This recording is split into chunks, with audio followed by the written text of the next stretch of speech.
بسم اللہ الرحمن الرحیم رب اعوذ بک من همزات الشیاطین واعوذ بک رب ان یحضرون رب زدنی علما رب اشرح لی صدری ویسر لی امری واحلل عقدۃ من لسانی یفقهوا قولی والسلام علی من اتبع الہدی حقیق انا ان اکون علی اللہ الا الحق اللہ وحدہ لا شریک کی نازل کردہ آخری کتاب ہدایت قرآن مبین میں سے۔ اس سے پہلے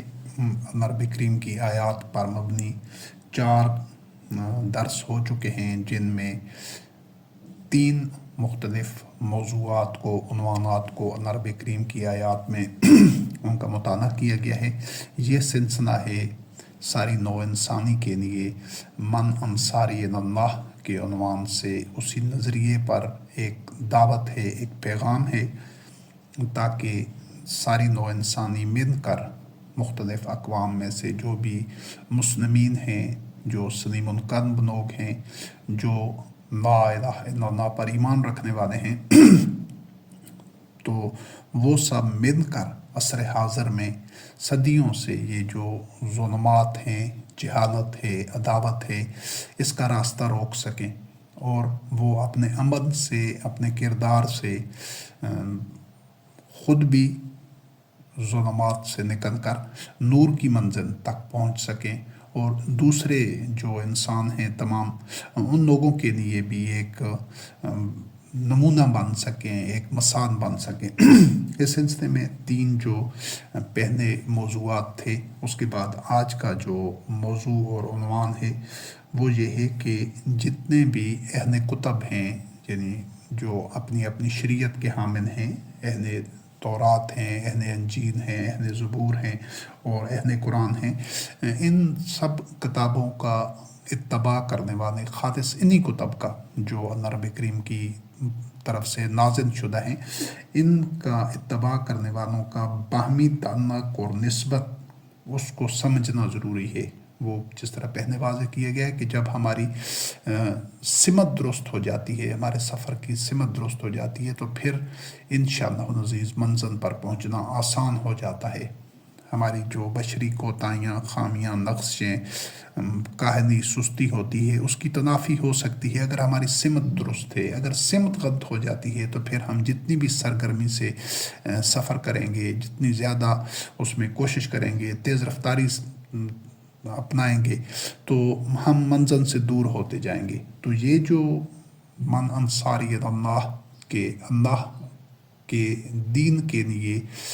کون میری مدد کرتا ہے، یہ عیسیٰ روح اللہ علیہ السلام نے حواریوں کو یہ ایک پیغام دیا تھا، دعوت دی تھی، اور ان کے سامنے ایک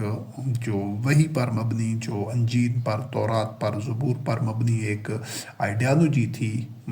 اصلاح فی الارض کے لیے، جو ایک جد و جہد تھی، جو تمام انبیاء علیہ السلام کی طرح عیسیٰ کلمۃ اللہ علیہ السلام بھی کر رہے تھے، تو اس کے لیے جو انہوں نے حواریوں کو یہ پیغام دیا، دعوت دی، یہ اسی بنیاد پر، اسی تناظر میں یہ ایک کاوش ہے، کیونکہ قرآن کریم کی، تورات کی، انجیل کی، زبور کی سب کی تعلیمات ایک ہیں، سب کا جوہر ایک ہے۔ تو مسلمانوں نے، جو بھی ہر کتاب کے ماننے والے مسلمین ہیں، مومنین ہیں، انہوں نے اپنی اپنی کتاب کا، اپنی اپنی شریعت کا اور قبلہ کا، مناہج کا، مناسک کا، اسی پر کاربند رہنا ہے،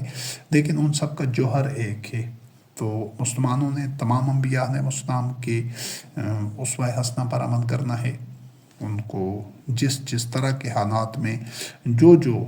کسی بھی نبی علیہ السلام، کسی رسول علیہ السلام کا جو بھی عمل ہے، جو اسوہ حسنہ ہے، جو ان کے متبعین رضوان اللہ علیہم کا جو طرز عمل تھا، جو قرآن کریم میں بیان شدہ ہے، تو مومنین نے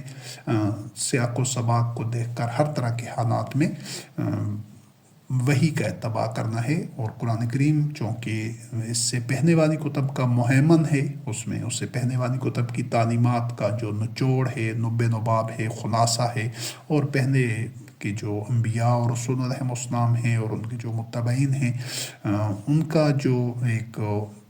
زندگی کے مختلف واقعات تھے، ان کا جو طرز عمل تھا، اس کا بھی نب نبات اور جوہر اور خلاصہ اور نچوڑ قرآن کریم میں موجود ہے۔ تو اس حوالے سے یہ ایک جامع ہدایات کا جو مجموعہ ہے ساری نوع انسانی کے لیے، اس بنیاد پر اس ایک کاوش اور جد و جہد کا آغاز کیا گیا ہے، تاکہ انہی خطوط کے اوپر نوع انسانی میں اصلاح کی جائے۔ آج کے حالات کے تناظر میں جن خطوط پر تمام انبیاء علیہم السلام اور ان کے متبعین رضوان اللہ علیہم کرتے رہے ہیں اپنے اپنے دور میں، اپنے اپنے حالات کے مطابق، ہمارے سامنے جس طرح کے حالات ہیں، ہم نے ان زمینی حقائق کو دیکھ کر جد و جہد کرنی ہے۔ اور یہ کسی ایک مومن کا، کسی ایک مسلم کا اکیلا اس کا فرض یا ذمہ داری نہیں ہے، بلکہ ان تمام مسلمانوں کی، تمام مومنین کی جو تمام کتب ہدایت کے ماننے والوں میں موجود ہیں۔ سارے لوگ ایک طرح کے نہیں ہیں، سارے نہ تو اچھے ہیں، سارے نہ تو برے ہیں۔ مسلمانوں میں بھی، اہل انجیل میں بھی، اہل زبور میں بھی، اہل تورات میں بھی ہر طرح کے لوگ موجود ہیں۔ تو یہ جو دعوت ہے من انصاری اللہ، کہ کون اللہ کے لیے میری نصرت کرتا ہے، یہ ہر مومن، ہر مسلم کی یہی آواز اور یہی جد و جہد ہونی چاہیے، اور اس کا عمل بھی اپنی اپنی کتاب وحی کے مطابق ہونا چاہیے، اس سے ہم آہنگ ہونا چاہیے۔ جب تمام شریعتوں کے حامل، تمام کتب کا اتباع کرنے والے مل کر یہ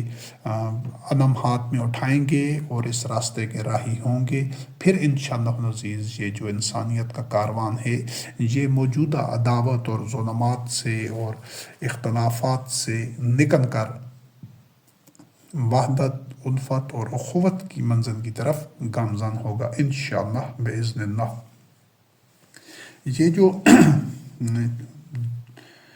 چوتھا عنوان اور موضوع ہے کہ جملہ اہل کتب کا باہمی تعلق و نسبت کتاب اللہ کی روشنی میں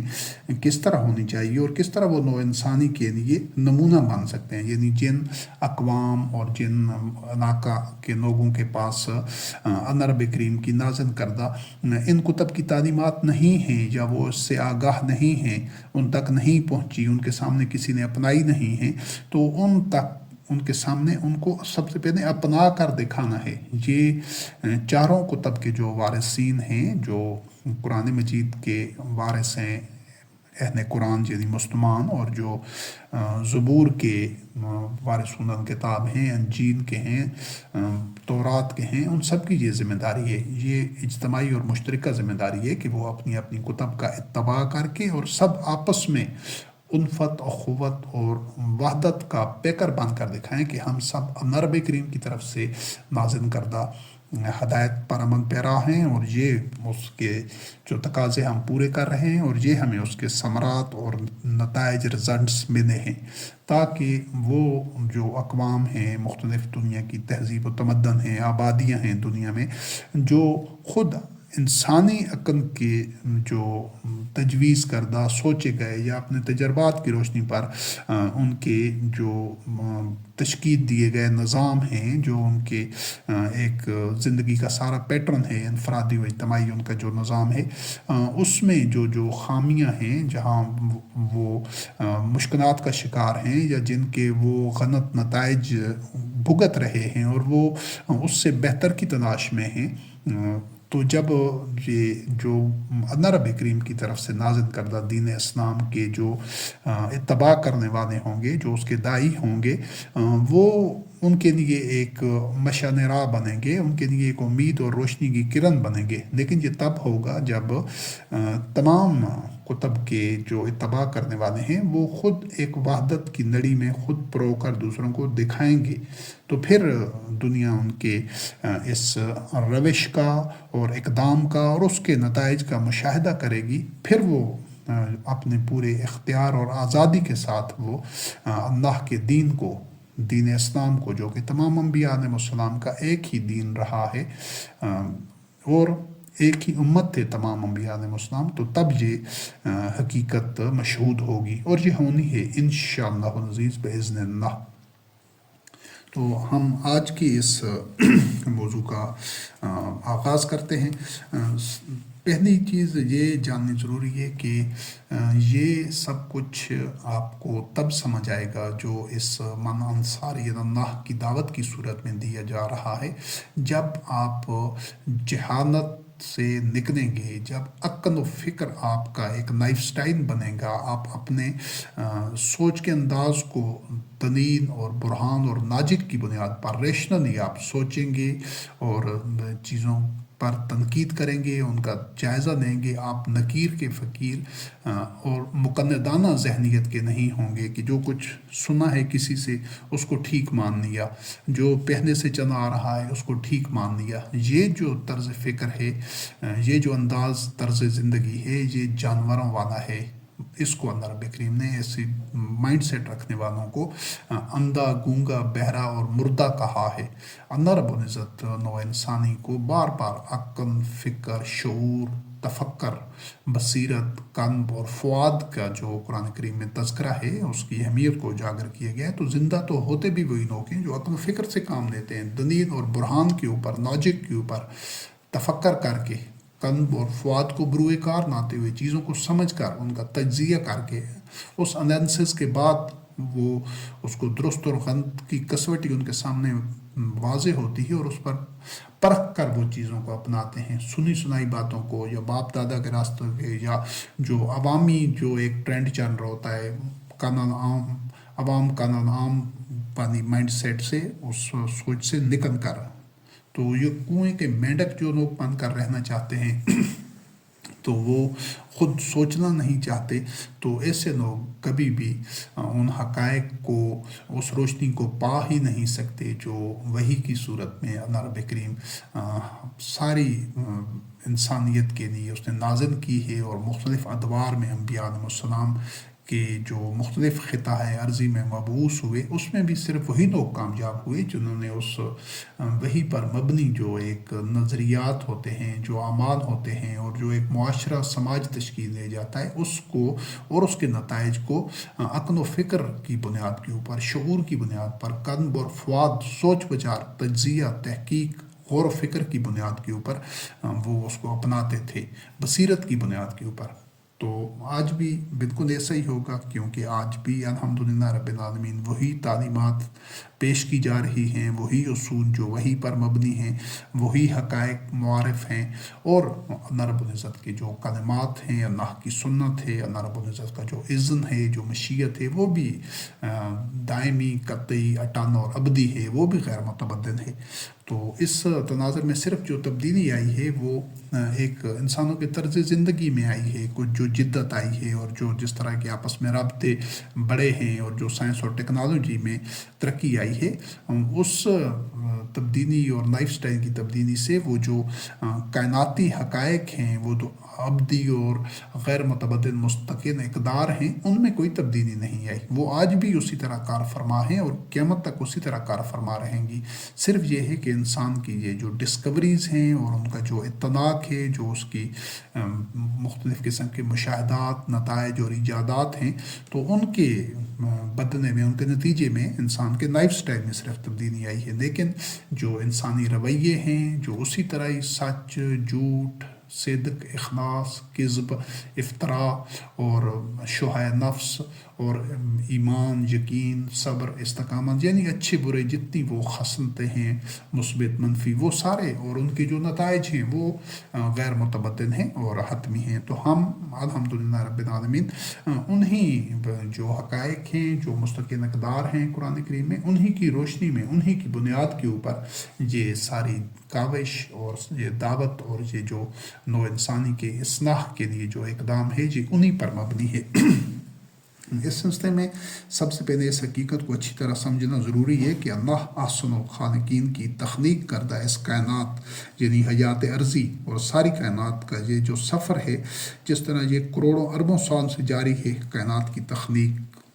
سے لے کر جو ارتقاء کا ایک سفر ہے، اسی طرح طبی ارتقاء کی طرز پر شریعت کا ارتقاء بھی اللہ حکم الحاکمین کی مشیت، اذن، سنت اور کلمات کا مظہر ہے۔ یعنی جس طرح یہ طبی زندگی میں آج یہ جو علماء فطرت ہیں، علماء کائنات ہیں، سائنسدان جو ہیں، جو کائنات کے اسرار و رموز کو سمجھنے کے راستے پر ہیں تحقیق اور مشاہدے کے ذریعے، تو وہ یہ دیکھتے ہیں کہ یہ کائنات میں ارتقاء کا ایک سلسلہ ہے۔ وہ مختلف فوسلز کے ذریعے، تحقیق کے ذریعے، آثار قدیمہ کے ذریعے، سائنس اور ٹیکنالوجی کی جو تجربات اور مشاہدات، تحقیقات کے ذریعے وہ دیکھتے ہیں کہ یہ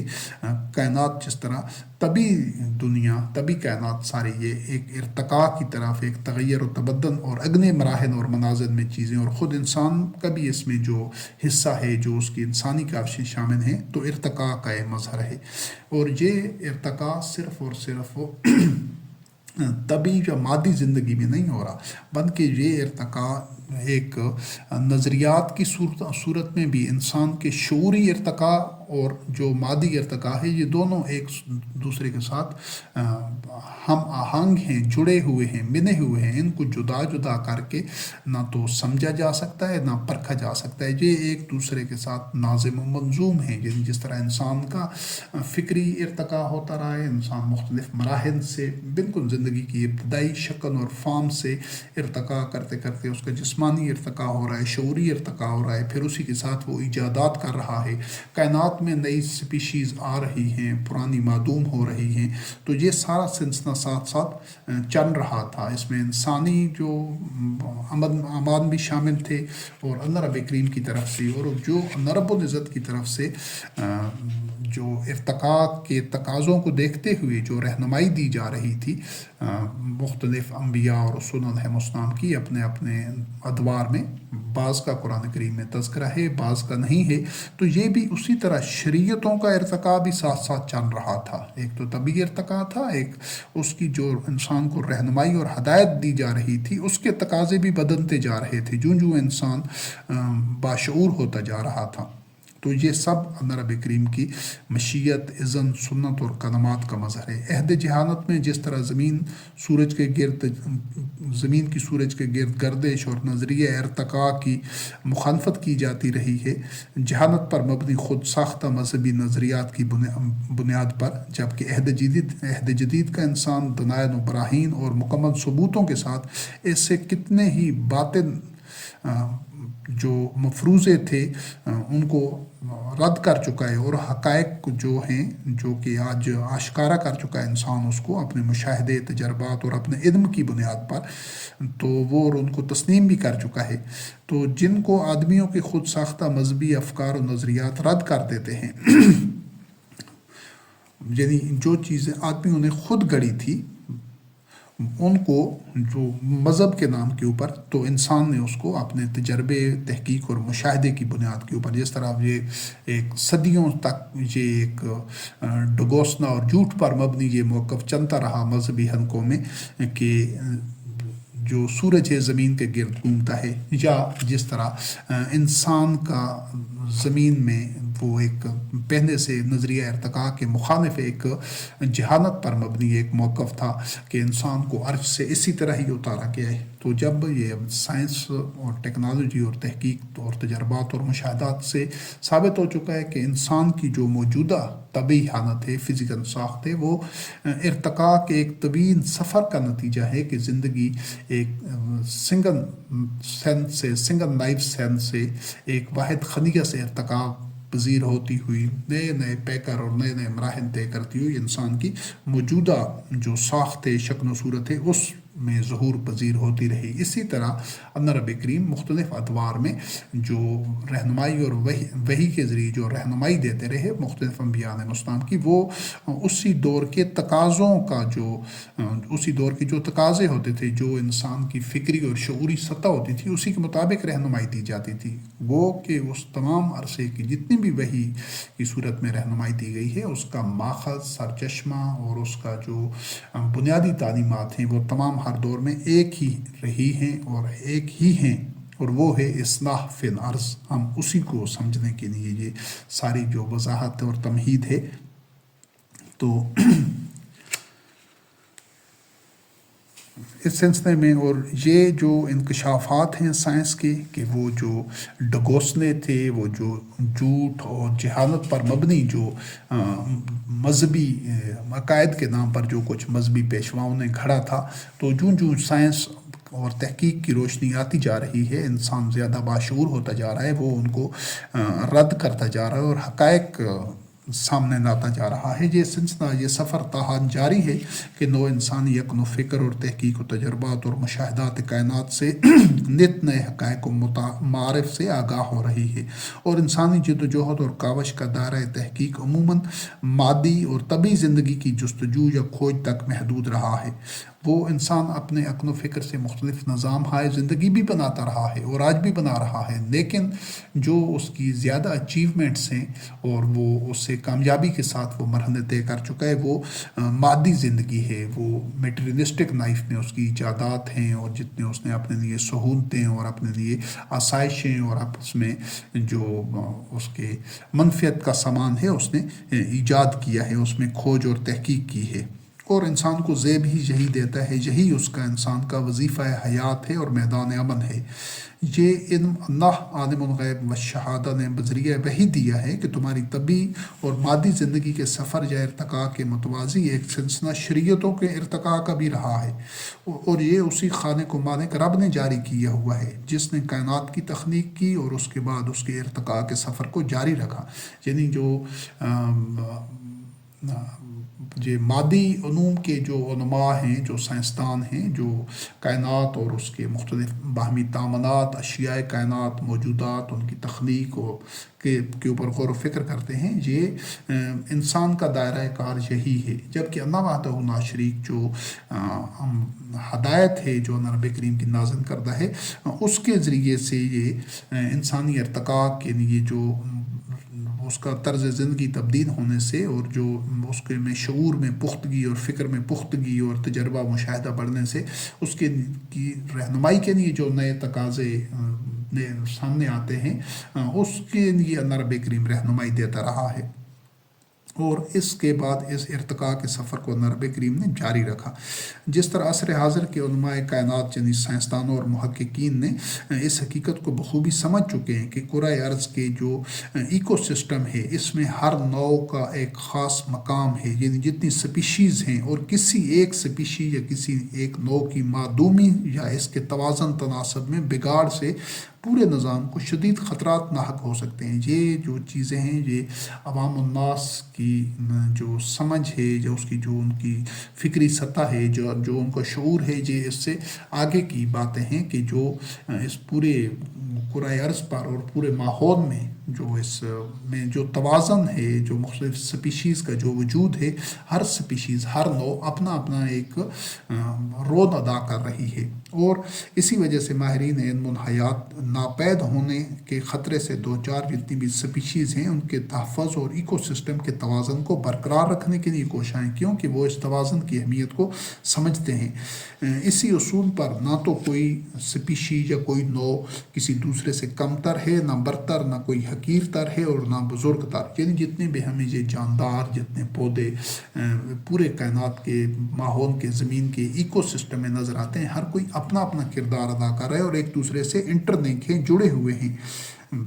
تو ہر ایک کا اپنا اپنا تشخص ہے، اپنا اپنا کردار ہے۔ ہاں، جو چیز سب کی بقا اور تحفظ کی ضامن ہے وہ ہے توازن، جس کو برقرار رکھنے کے لیے سب انواع کا تحفظ و تناسب میں ہونا لازمی ہے، یعنی ان تمام سپیشیز کا متوازن طور پر موجود ہونا انتہائی ضروری ہے۔ کوئی ایک توازن کی حد سے سپیشیز بڑھ جائیں گی، پھر بھی مسائل پیدا ہوں گے، دوسروں کے وجود کو اور اس کے اپنے وجود کو بھی خطرہ لاحق ہوگا، اور اگر کوئی اس میں سے ناپید ہو جاتی ہے، غائب کر ہو جاتی ہے، معدوم ہو جاتی ہے، تو صرف وہ معدوم نہیں ہوگی بلکہ دوسروں کی بقا کو بھی وہ خطرے میں ڈال جائے گی۔ اس توازن کو سمجھنا ضروری ہے، اور جو سائنٹسٹ ہیں، وہ جو علم الحیات کے اور اس کائنات کے جو ماہرین ہیں، علماء کائنات، وہ اس کو سمجھتے ہیں۔ اسی طبی ارتقاء اور طبی ماحولیاتی ایکو سسٹم کی طرح مختلف شرائع جو شریعتیں رہی ہیں، یعنی اپنا اپنا قبلہ، اپنے اپنے مناسک کی جو حامل اقوام و ملل مختلف قومیں اور ملتیں بھی انسانی عالمگیر معاشرتی ایکو سسٹم کی مختلف انواع ہیں، یہ بھی سپیشیز ہیں۔ جس طرح طبعی طور پر مختلف پودے، جاندار اور ساری چیزیں، یہ حیوانات، یہ سپیشیز ہیں، اسی طرح انسانی زندگی میں کے اندر بھی مختلف سپیشیز ہیں، فکری لحاظ سے، اپنے نظریات کے لحاظ سے، اور اپنے اپنے جو افکار کے لحاظ سے، اپنے اپنے نظام کے لحاظ سے، شعوری سطح کے اوپر مختلف انواع ہیں، ہر ایک کا ایک دوسرے پر انحصار ہے، اور یہ بھی حسن توازن ہے پورے قرآن کا، جو اس توازن کی تمام انواع کو جوڑ کر پرامن بقائے باہمی کے اصول پر جیتے ہیں، اسی نظریہ حیات کے حامل ہیں۔ یہ وہی لوگ ہیں دراصل جو وحدت کے نظریہ حیات پر ایمان رکھتے ہیں، یعنی جن لوگوں کو، جس کو توحید کا نام دیا جاتا ہے، وحدت، وہ یہی ہے کہ تمام جو انسان ہیں وہ اپنے اپنے افکار اور نظریات کے ساتھ پوری آزادی کے ساتھ زندہ رہیں، اور ان کو وہ معاشرے کی اصلاح کے عمل میں سب کا اپنا اپنا حصہ ہو۔ یہ وحدت ہے۔ یہ جو دوسروں کو معدوم کرنا، سب کو ایک نظریے پر لانے کی کوشش کرنا، جبراً محکوم کرنا یا متشدد ہونا، یہ تخریب ہے، یہ تعمیر نہیں ہے، یہ توازن کو بگاڑنے والی سوچ ہے۔ توازن کیا ہے کہ ایک اللہ رب کریم نے جو حدود مقرر کی ہیں، ان حدود کی پاسداری کرتے ہوئے تمام انسانوں کو پرامن بقائے باہمی کا موقع دیا جائے۔ کسی کو اس کے عقیدے، نظریے یا اس کے جو آزادی ہے اس کی بنیاد کے اوپر جو اللہ رب کریم نے اس کو دی ہے، ان آزادیوں کو وہ بروئے کار لاتا ہے، تو اس کی بنیاد کے اوپر، اختلاف کی بنیاد پر، محض اختلاف کی بنیاد پر اس پر جبر نہ کیا جائے، اس کو محکوم نہ رکھا جائے، اور اس کے وجود کو مٹانے کی سوچ نہ رکھی جائے۔ یہ پھر وہی بات ہے، اس کو معدوم کر دیا جائے گا تو توازن بگڑ جائے گا۔ یہ تمام جو مختلف معاشرے ہیں، تہذیبیں ہیں، طرز زندگی ہے، یہ سب ایک آسن توازن کے ساتھ ان کو باقی رکھنا ہے۔ یہی توحید ہے۔ جو لوگ اس نظریے کے حامل ہیں، وہی اصل میں اللہ رب کریم کے اس پوری کائنات کی میں جو وحدت اللہ رب کریم نے رکھی ہے، انہی لوگوں کا اس پر ایمان ہے، اور ان کے نظریہ حیات پر جو ایمان رکھنے والے ہیں، وہی لوگ ہیں جو اللہ رب کریم نے قرآن مجید میں فرمایا کہ یاسنون ما امر اللہ بہ ان یوصل کی توازن بدوش راہ پر گامزن ہیں، کہ جو دنیا میں، کائنات میں، ساری انسانی زندگی میں بھی دو طاقتیں کار فرما ہیں، دو عوامل ہیں، ایک اصلاح ہے اور ایک فساد ہے، ایک خیر ہے، ایک شر ہے، ایک نور ہے، ایک ظلمات ہے، ایک حق ہے، ایک باطل ہے۔ یہ دو اینٹیٹیز ہیں، دو حقائق ہیں۔ تو اس حوالے سے اللہ رب کریم نے کا جو حکم ہے، جو اصلاح، جو ایک جامع اصطلاح ہے، وہ یہ ہے کہ جن کو ملانے کا اللہ رب کریم نے حکم دیا ہے، ان کو ملاتے ہیں، جوڑتے ہیں، اور یہی توازن کی زندگی ہے، یہی صراط مستقیم ہے، یہی رائے ہدایت ہے۔ کیونکہ اس کے برعکس جو راستہ ہے، اس کو اللہ رب کریم نے فساد فی الارض قرار دیا ہے۔ لہٰذا سارے انسانوں میں جو وحدت کو برقرار رکھنا ہے، پیدا کرنا ہے، اس کی راہ ہموار کرنی ہے، اور خود اس وحدت کو حاصل کر کے دوسرے لوگوں کو دکھانا ہے، یہ ہے دین۔ تو یہ جو انسانوں سے توڑتے ہیں، اختلافات پیدا کرتے ہیں، بغی بینہم، ایک دوسرے کا عدو اور دشمن بناتے ہیں، اور وہ تفرقہ کرتے ہیں انسانوں کو، یہ ہے مفسدین۔ اس اصلاح اور فساد کے عمل کو سمجھنا ضروری ہے۔ جس طرح خارجی کائنات میں تمام سپیشیز کو ان کی اہمیت اور ضرورت کے تحت ان میں توازن رکھنا ضروری ہے، اور سب کو جوڑ کر رکھنا ضروری ہے، یہی تب ہی وہ سب کے بقا اور تحفظ کو یقینی بنایا جا سکتا ہے۔ اسی طرح انسانی زندگی میں جو مختلف شریعتیں ہیں، مختلف قبلہ کے جو اتباع کرنے والے ہیں، مختلف مناسک پر جو لوگ کاربند ہیں، ہر ایک کا اپنا اپنا منہج ہے، اپنی اپنی کتاب ہے، تو اس کے مطابق ان سب میں وحدت پیدا کرنا، یہ ہے دین۔ اور جو اس وحدت کی بجائے اس کے برعکس جو اصول ہے، نظریہ ہے، یا ایک روش ہے، اس کو اپناتا ہے، وہ فساد ہے۔ تو اس اصلاح اور فساد کی روٹس کو، اس کی بنیادوں کو سمجھنا ہے، اس کے جوہر کو سمجھنا ہے۔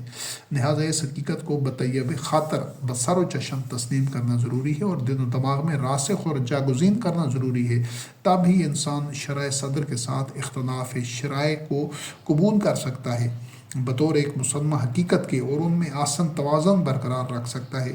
سب کے تحفظ اور بقا کو یقینی بنا سکتا ہے، جس طرح خارجی طبی کائنات میں کر رکھا ہے۔ اللہ رب کریم نے یہ توازن کا آٹومیٹک نظام کائنات میں کر رکھا ہے۔ اس کو اپنے الگ مقام پر اس کی وضاحت ہے کہ اللہ رب العزت فساد ختم کرنے کے لیے، ساری انسانی تاریخ میں فساد کی جڑ کاٹنے کے لیے مصلحین کے ذریعے ان مفسدین کو دور کر دیتا ہے، ہٹا دیتا ہے، اور اسی طرح خارجی کائنات میں اللہ رب کریم نے ایک توازن برقرار رکھا ہے کہ لاکھوں کروڑوں سال سے یہ سلسلہ کائنات چل رہا ہے۔ اگر یہ لوگوں کی ہوائے نفس پر یہ چیزیں ہوتی تو کبھی کائنات میں فساد برپا ہو چکا، لیکن اس وحدہ لا شریک رب نے خود توازن کا اور اصلاح کا ایک خودکار نظام چلایا ہوا ہے اس کائنات میں، کہ فساد جب ایک حد تک بڑھتا ہے جس کے بعد اس کو روکنا ضروری ہوتا ہے، تو وہ اس کا انتظام اور اہتمام خود اللہ رب العزت کر دیتا ہے۔ تو یہ جو انسانی کاوش ہے، یہ اللہ رب کریم کی جو نازل کردہ وحی ہے، اس کی بنیاد کے اوپر جن لوگوں کا اس وحی کے اوپر ایمان ہے، ان کی یہ ذمہ داری بنتی ہے، ان کے شعوری طور پر جب وہ اس کو سمجھ جائیں اور اس توازن اور اصلاح کے عمل کو، جو فساد پھیلا ہوا ہے، جو آگ جس کی لپیٹ میں ساری نو انسانی آئی ہوئی ہے، عداوتوں کی یہ جو آگ، یہ جو مذہبی فاشزم ہے، جنونیت ہے، جو ایک تخریبی سوچ ہے، اور جو جنگ کے اور تباہی کے دہانے پر نو انسانی کو لا چکی ہے، تو اس کی جڑ کاٹنے کے لیے، اس کنا کما کرنے کے لیے، سدباب کے لیے مشترکہ کاوشوں کی ضرورت ہے۔ تو یہ ایک مسلمہ حقیقت کے اور ان میں آسن توازن برقرار رکھ سکتا ہے، سب کے تحفظ و بقا کو یقینی بنا سکتا ہے، جس طرح خارجی کائنات میں اللہ رب کریم نے خودکار طریقے سے کر رکھا ہے، اسی طرح فکری سماجی تنوع کو بھی انسان قبول کرے اور سب کو اپنی اپنی شریعت، اپنے اپنے قبلہ، مناسک و منہج پر کاربند رہنے کے باوجود یکساں تکریم کے ساتھ قبول کرے، ان کو ساتھ چلائے۔ ہر شریعت جو کہ مختلف شریعتیں، جس طرح زبور کی شریعت ہے، تورات کی ہے، انجیل کی ہے، قرآن کریم کی ہے، ہر شریعت زنجیر کی ایک کڑی کی طرح ہے، جو اپنے سے پہلے اور بعد میں آنے والی دونوں کڑیوں سے جڑی ہوئی ہوتی ہے اور دونوں کے ربط و تعلق کی ضامن ہوتی ہے۔ یہ زنجیر اپنا وجود کھو دیتی ہے، بیکار ہو جاتی ہے، اگر اپنے سے پہلی کڑی سے تعلق توڑ دے یا اگلی کڑی کے امکان کو رد کر دے تو یا اس کی نفی کر دے۔ اور ہر شریعت اپنی شناخت اور پہچان کے لیے، اپنے حوالہ اور تائید کے لیے، اپنے وجود کے جواز کے لیے اپنے سے پہلے والی شریعت پر انحصار کرتی ہے اور اس کو بنیاد بناتی ہے۔ قرآن مبین اس حقیقت پر شاہد ہے۔ اس تمام تفصیلی وضاحت کے بعد یہ سمجھنا کچھ مشکل نہیں رہتا کہ نو انسانی کا ہر شریعت کے حامل افراد کا اصل اور مشترکہ دشمن کون ہے۔ ابلیس، شیطان کون ہے جو دیگر شریعتوں کے حامل مسلمین مومنین کو کافر و نادین اور قابل نفرت قرار دیتا ہے۔ یہی شیاطین، اولیاء شیاطین، اخوان الشیاطین ہر شریعت کے پیروکاروں کی صفوں میں بہرحال موجود بھی ہوتے ہیں، یعنی چاہے وہ انجیل کا اتباع کرنے والے لوگ ہیں، چاہے زبور کا، چاہے تورات کا، اور چاہے قرآن کریم کا، ان سب میں ایسے لوگ بھی ہیں، ایسے شیاطین بھی ہیں جو مذہبی پیشوا ہیں کہ وہ ان کی صفوں میں موجود ہوتے ہیں، لیکن ان کو دوسروں کا دشمن قرار دیتے ہیں، دوسروں سے ان کا بغض اور عداوت کی آگ کو بھڑکائے رکھتے ہیں، ان میں دوری پیدا کرتے ہیں، ان میں وحدت پیدا ہونے کی راہ میں یہی لوگ دیواریں کھڑی کرتے ہیں، رکاوٹ بنتے ہیں۔ یہی شیاطین ہیں، یہی انسانیت کے بھی دشمن ہیں، اللہ کے بھی دشمن ہیں، اور وحدت کو کے راستے میں سب سے بڑا پتھر اور سب سے بڑی رکاوٹ اور خلیج بھی یہی ہیں۔ ہر شریعت کے حامد مسلمین مومنین نے خود ان گندی مچھلیوں اور کالی بھیڑوں کو پہچان کر اپنی صفوں سے نکالنا ہے، ان کو غیر مؤثر کرنا ہوتا ہے۔ یہ کام ہر شریعت کے حامد مسلمین مومنین، مسلمات، مومنات نے خود کرنا ہوتا ہے، کہ وہ دیکھیں کہ وہ بات تو قرآن کریم کی کر رہے ہیں، لیکن وہ کہہ رہے ہیں کہ یہ جو اہل انجیل ہیں، اہل تورات ہیں، اہل زبور ہیں، اہل کتابیں، یہ مسلمانوں کے دشمن ہیں۔ اگر وہ قرآن کریم کی آڑ میں ایسا کر رہے ہیں تو وہ وہی شیاطین ہیں۔ اگر کوئی لوگ ہیں جو زبور کے اتباع کا دعویٰ کر رہے ہیں، یعنی کتاب ہیں، انجیل کے اتباع کا دعویٰ کر رہے ہیں، اور تورات کے جب اتباع کا دعویٰ کر رہے ہیں، اور ان میں سے دوسری ایک کتب کا وہ اتباع کر رہے ہیں، اور دوسری کتب کا اتباع کرنے والوں کو وہ کافر اور نادین قرار دیتے ہیں اور ان سے عداوت کی بات کرتے ہیں، تو وہی شیاطین ہیں۔ تو ہر قوم اور ہر شریعت کے حامل جو لا الہ، جن کا کلمہ ہے لا الہ الا اللہ، جو وحدت کے امین اور نمبردار ہیں، اس وحدت کے جو خارجی کائنات میں اللہ رب کریم نے توازن کے ساتھ ایک پیدا کی ہوئی ہے، اور جو اللہ رب العزت نے ہر دور میں حکم دیا ہے کہ یاسلون ما امر اللہ ان یوصل بہ، کہ جس کو جوڑنے کا اللہ رب کریم نے حکم دیا ہے، یہ جو جوڑنا ہے یہ وہی انسانی رشتے ہیں، ناطے ہیں، انسانی وحدت ہے، اس کو جوڑ کر رکھنا ہے۔ جو لوگ ان میں دراڑیں پیدا کرتے ہیں، جو لوگ ان میں شگاف پیدا کرتے ہیں، ٹکڑے ٹکڑے کرتے ہیں، وہی شیاطین ہیں، وہی انسانیت کے دشمن ہیں۔ تو ہم میں سے سب نے اپنی اپنی صفوں میں موجود شیاطین کی نشاندہی کرنی ہے، ایسے مذہبی پیشواؤں کی جو تفرقہ کی بات کریں، جو دوسروں سے عداوت کی بات کریں، دوسروں سے ناتعلقی کی بات کریں، ان کا راستہ روکنا ہے انشاءاللہ العزیز۔ اور سب مومنین مسلمین کی یہ ذمہ داری ہوتی ہے، اگر کسی شریعت کے حامل داخلی سطح پر یہی تطہیر کا عمل نہیں کریں گے تو فساد پھیل جائے گا، آج جس طرح صدیوں سے پھیلا ہوا ہے، کیونکہ سب جو اکثریت ہے، تمام تورات کے جو اتباع کرنے والے ہیں، انجیل کا، زبور کا، قرآن کریم کا اتباع کا سب دعویٰ کر رہے ہیں، لیکن ان کی صفوں میں جو اکثریت ہے وہ انہی شیاطین کے ہاتھوں یرغمال ہو چکی ہے، وہ ان کے سحر میں آئی ہوئی ہے کہ وہ دوسری شریعتوں کے ماننے والے لوگوں کو اپنا دشمن، اپنے سے الگ، اپنے سے جدا اور اپنا مخالف تسلیم کیے ہوئے ہیں۔ یہی وہ شیطانیت ہے اور یہی وہ فساد ہے۔ تو اسی کا راستہ روکنا ہے انشاءاللہ العزیز۔ اور یقیناً اللہ وحدہ لا شریک ہر دور میں جو زمین میں جب فساد برپا ہوتا ہے، بڑھ جاتا ہے ایک حد تک، تو پھر اللہ رب العزت اس فساد کو رفع کر کے دوبارہ سے اصلاح کر دیتا ہے۔ یہ جو کاروان انسانیت ہے، یہ شہرائے حیات کے اوپر اسی طرح گامزن رہا ہے، اور اب بھی انشاءاللہ العزیز ایسا ہی ہونا ہے کہ صدیوں سے یہ جو فساد جاری ہے اس کا خاتمہ ہونا ہے انشاءاللہ باذن اللہ۔ اور یہ کاوش، یہ دعوت، یہ جدوجہد اسی مقصد کے لیے ہے۔ اور اگر یہ تمام کے تمام جو اپنی اپنی کتب کا اتباع کرنے والے ہیں خالص، اگر وہ یہ تطہیر کا عمل نہیں کریں گے، یعنی وہ یہ خبیثوں کو اور شیاطین کو لگام نہیں دیں گے، ان کو غیر مؤثر نہیں کریں گے، تو اس وقت تک فساد پھیلا رہے گا۔ یاد رکھیے، یہ جو داخلی سطح پر تطہیر کا عمل ہر شریعت کے پیروکاروں کی اپنی داخلی ذمہ داری ہے، اس کو دوسری شریعت کے حامل مصلحین بطری کے آسان ادا نہیں کر سکتے۔ یعنی یہ نہیں ہو سکتا کہ جو قرآن کریم کا اتباع کرنے والے ہیں، وہ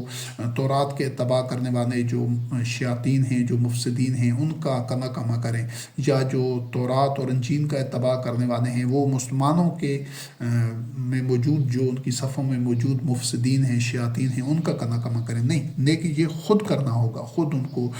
اس دعوت کو، اس شعور کو، اس روشنی کو جو وحی پر مبنی ہے، جو وحی کی تعلیمات ہیں وحدت کی، کہ نو انسانی کو جوڑنا ہے، اس شعور کو سب سے پہلے عام کرنا ہوگا، پھر خود جڑنا ہوگا، اور اس سے جو اگلا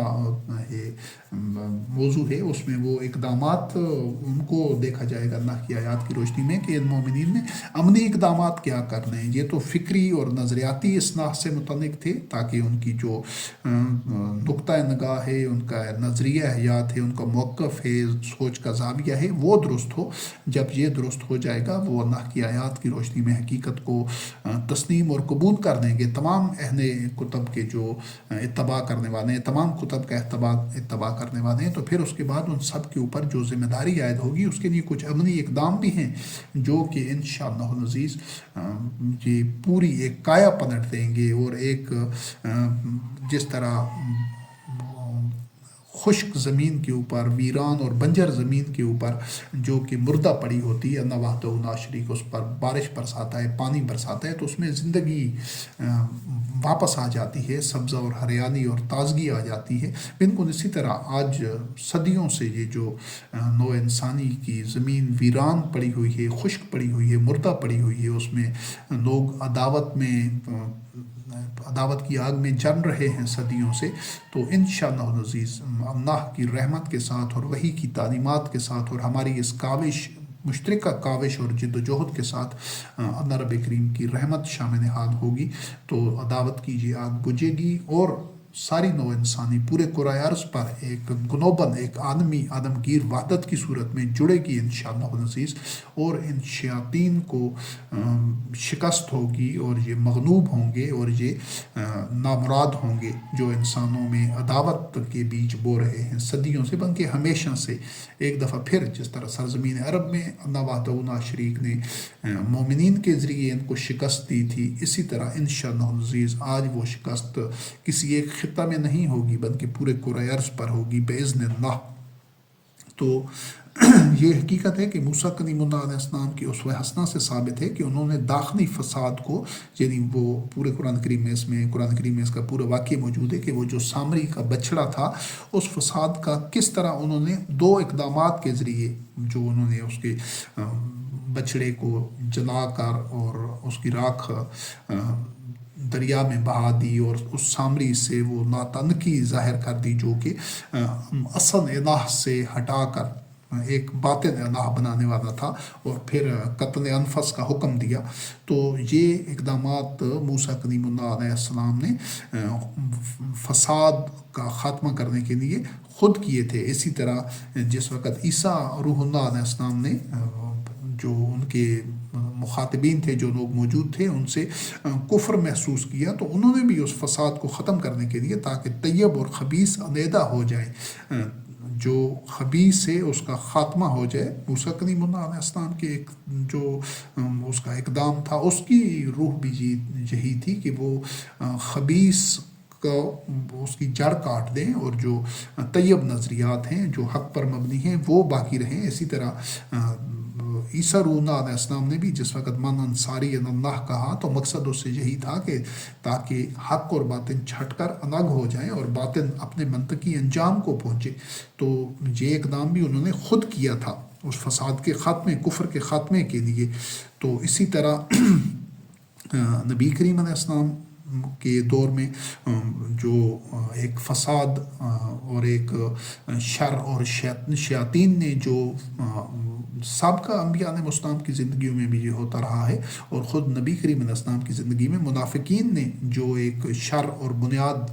کی بنیاد رکھی تھی مسجد زرار کی صورت میں، تو وہاں بھی داخلی تطہیر کا عمل محمد رسول اللہ علیہ السلام نے خود کیا، جو اللہ رب کریم نے حکم دیا، لا تقم فیہ ابدا اور ولا تصلی علی احد منہم۔ یہ جو اقدامات کیے گئے تھے، یہ اسی لیے کیے گئے تھے تاکہ اس شر اور فساد اور شیطانیت کا جو بیچ بو رہے تھے وہ منافقین مسجد کی صورت میں، تو تاکہ ان کا اسی طرح جس طرح موسیٰ کلیم اللہ علیہ السلام نے سامری کا بائیکاٹ کیا تھا، محمد رسول اللہ علیہ السلام اور ان کے متبعین رضوان اللہ علیہم نے منافقین کا بائیکاٹ کیا، تاکہ ان کی نشاندہی ہو سکے، خبیث الگ ہو جائیں، ان کا کنا کما ہو سکے، اور وہ فساد پھیلانے کے عمل سے، دھوکہ دینے کی